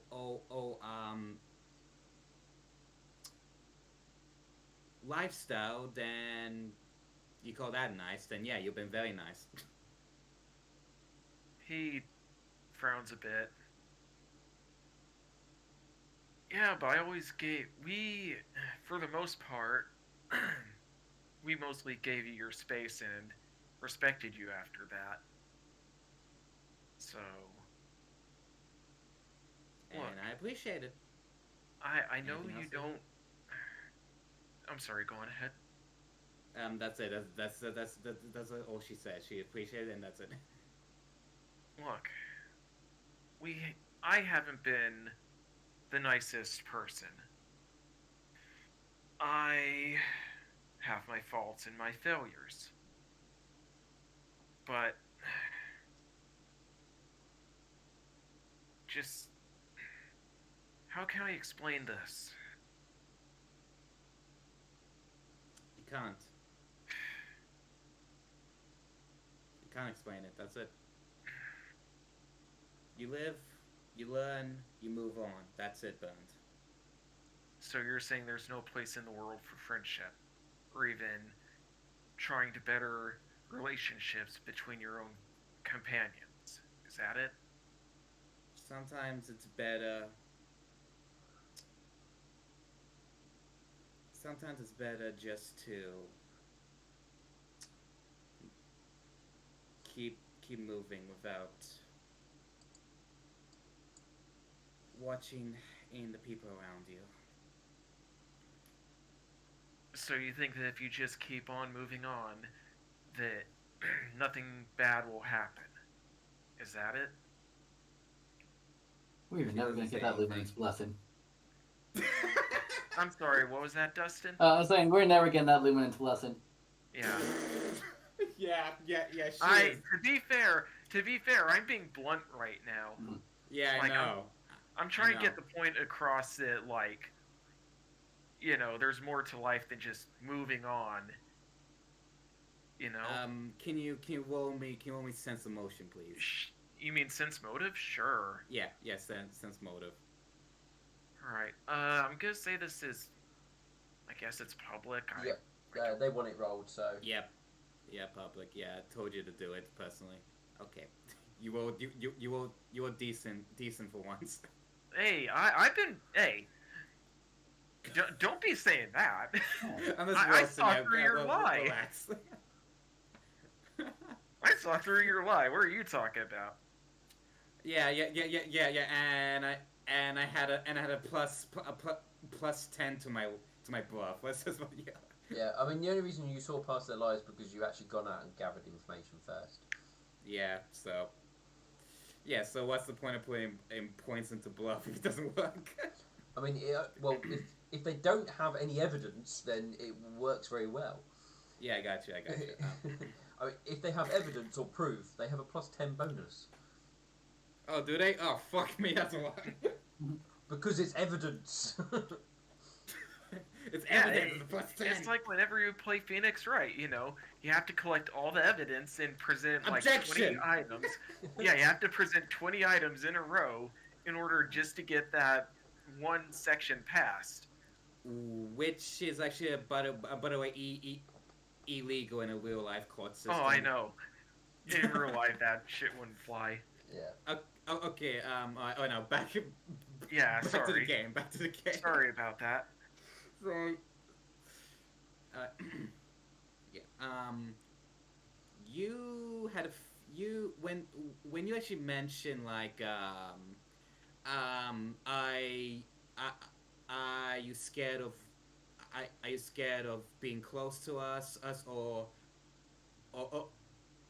actually anything about like making friends, you would see her body language it start to like tense up whenever you like mention that yeah, and a slight sweat at whenever you mention that too. So, you are afraid. He just sighs and exhales. Look, it's fine to be afraid. But at the same time, you shouldn't be afraid to form bonds that aren't just going more past acquaintances or toleration. We're here to help one another and make sure that everyone is okay, but at the end of the day, it's the friends along the way that you've made that make the journey the most fun and the most interesting. I won't deny. Sorry, go on. No, go ahead. I want you to finish. Go ahead. I won't deny you if you wish to keep us far away, but come on, you only live once. And with the way things are going,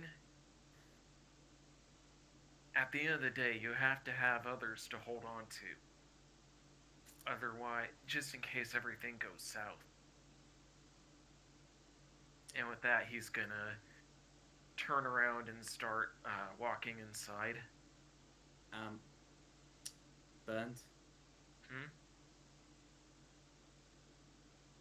He'll stop Before and look. you like turn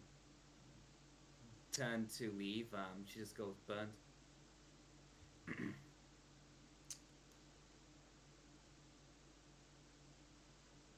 How long have you been a soldier? I wouldn't say soldier exactly, more like someone who only wants to do right in the world. I've been a I've soldier. been doing this for many years. Well, I was a soldier ever since I was born. I did this my whole life. From my experience, it's just easier Yes, but to. even. Sorry, go on.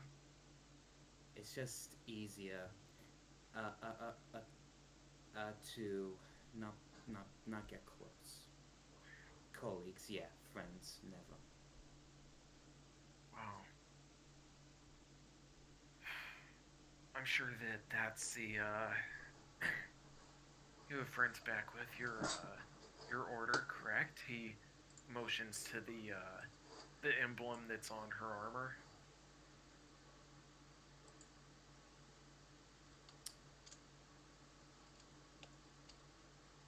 They're they lost contact or well you well they fallen. But they were your friends, yes? Yeah, very close. Well, I'm not one to talk or one to judge, but they must have seen the same thing in you that myself, Alexandrite, and Wishful Pin see in you to call you their friend. And it got them and it got them killed. Well, let's see to it that it doesn't happen again. He'll extend a hoof to you, and he'll say, "Come on, let's.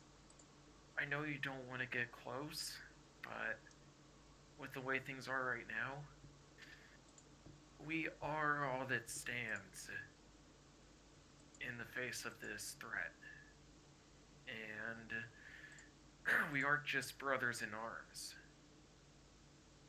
If you'll willingly accept us as friends, we can make it through this together." Let me roll willpower for her in real life. Yeah. I'm not gonna lie, like, I'm actually shaking, like, legit right Yeah, now. yeah, gotcha. This is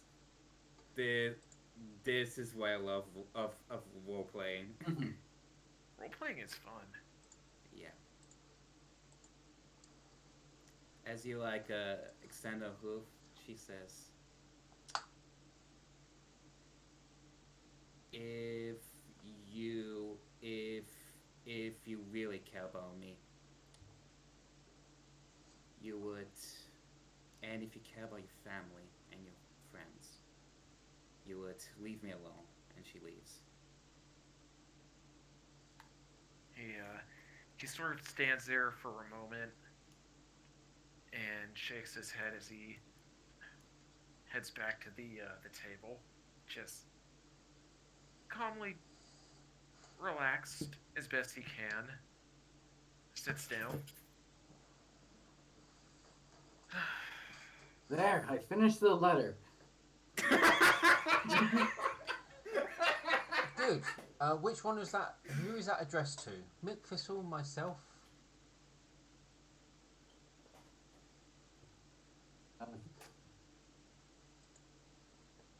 I was saying this one would probably be the Milk Thistle one, since it's probably going to be the longest. They're like the most hardest one to write. Oh god, I just imagine it's like this scrolled up piece of parchment that just goes out through the fucking door and down the street. She goes, "Oh, good. I would like one as well." As she slides another piece of parchment on.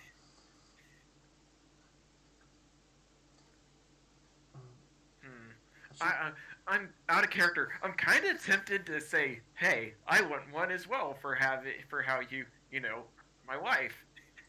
I mean, you can. I mean, she just wants one for Milk Thistle herself because she got hurt, so she wants one. Yeah. So you know what? I'm Bird sorry, is... Milk Thistle used you as a shield. No, she used herself as a shield for Milk Thistle. Yeah. So yeah, no. I Bird mean, he is could have gonna... resisted it. You could have done. Bird is gonna slip a piece of parchment over as well. What is? Well, I mean, you can write your apology, and she will read it, and we'll see if she accepts it or tells you to go, or what. So you do need to write it out, so I know what you write to. Yeah, wish for. like I said, I'll probably have it to you Yes, between fine. the sessions. That's fine.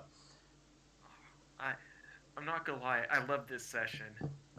It was very fun. Thank you. Yeah, it And was. depending on what you write to me, Wishful Pen, depends if she'll give you back your weapons.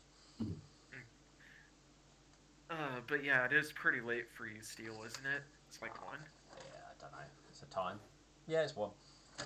Um, Yeah. Oh dear. we are over time where we would normally stop because we normally stop around about midnight or just after. So we will finish here. All right. All right. And next session we obviously will continue on. I think we're missing Burnt, aren't we? Yeah, Next it's week. gonna be. I cannot do it next week because Yeah, it's fine. yeah. What time will you roughly get home? 3 in the afternoon, 3:30 in the afternoon. What time is it now for you? 5:04. Okay, so you might be able to join us towards the end of our session, or towards the end-ish part of it. So there'll probably be a lot of role play, again like this time round, and you might be able to get in towards the end when you get home. Don't rush home or anything like that. Just join in if you happen to see us Yeah. here. Drive safely. Oh, so you mean I can't go make Carmageddon a reality? Okay, Yeah, well, that's sad. No twisted metal. No Twisted Mill, no Carmageddon. Got it. Yeah. So I mean, but like I said, if we're still on, you can do so. But before we talk more, I will bring our streaming session to an end as it's. So say goodbye, everybody. Goodbye. Goodbye, Ciao. everyone.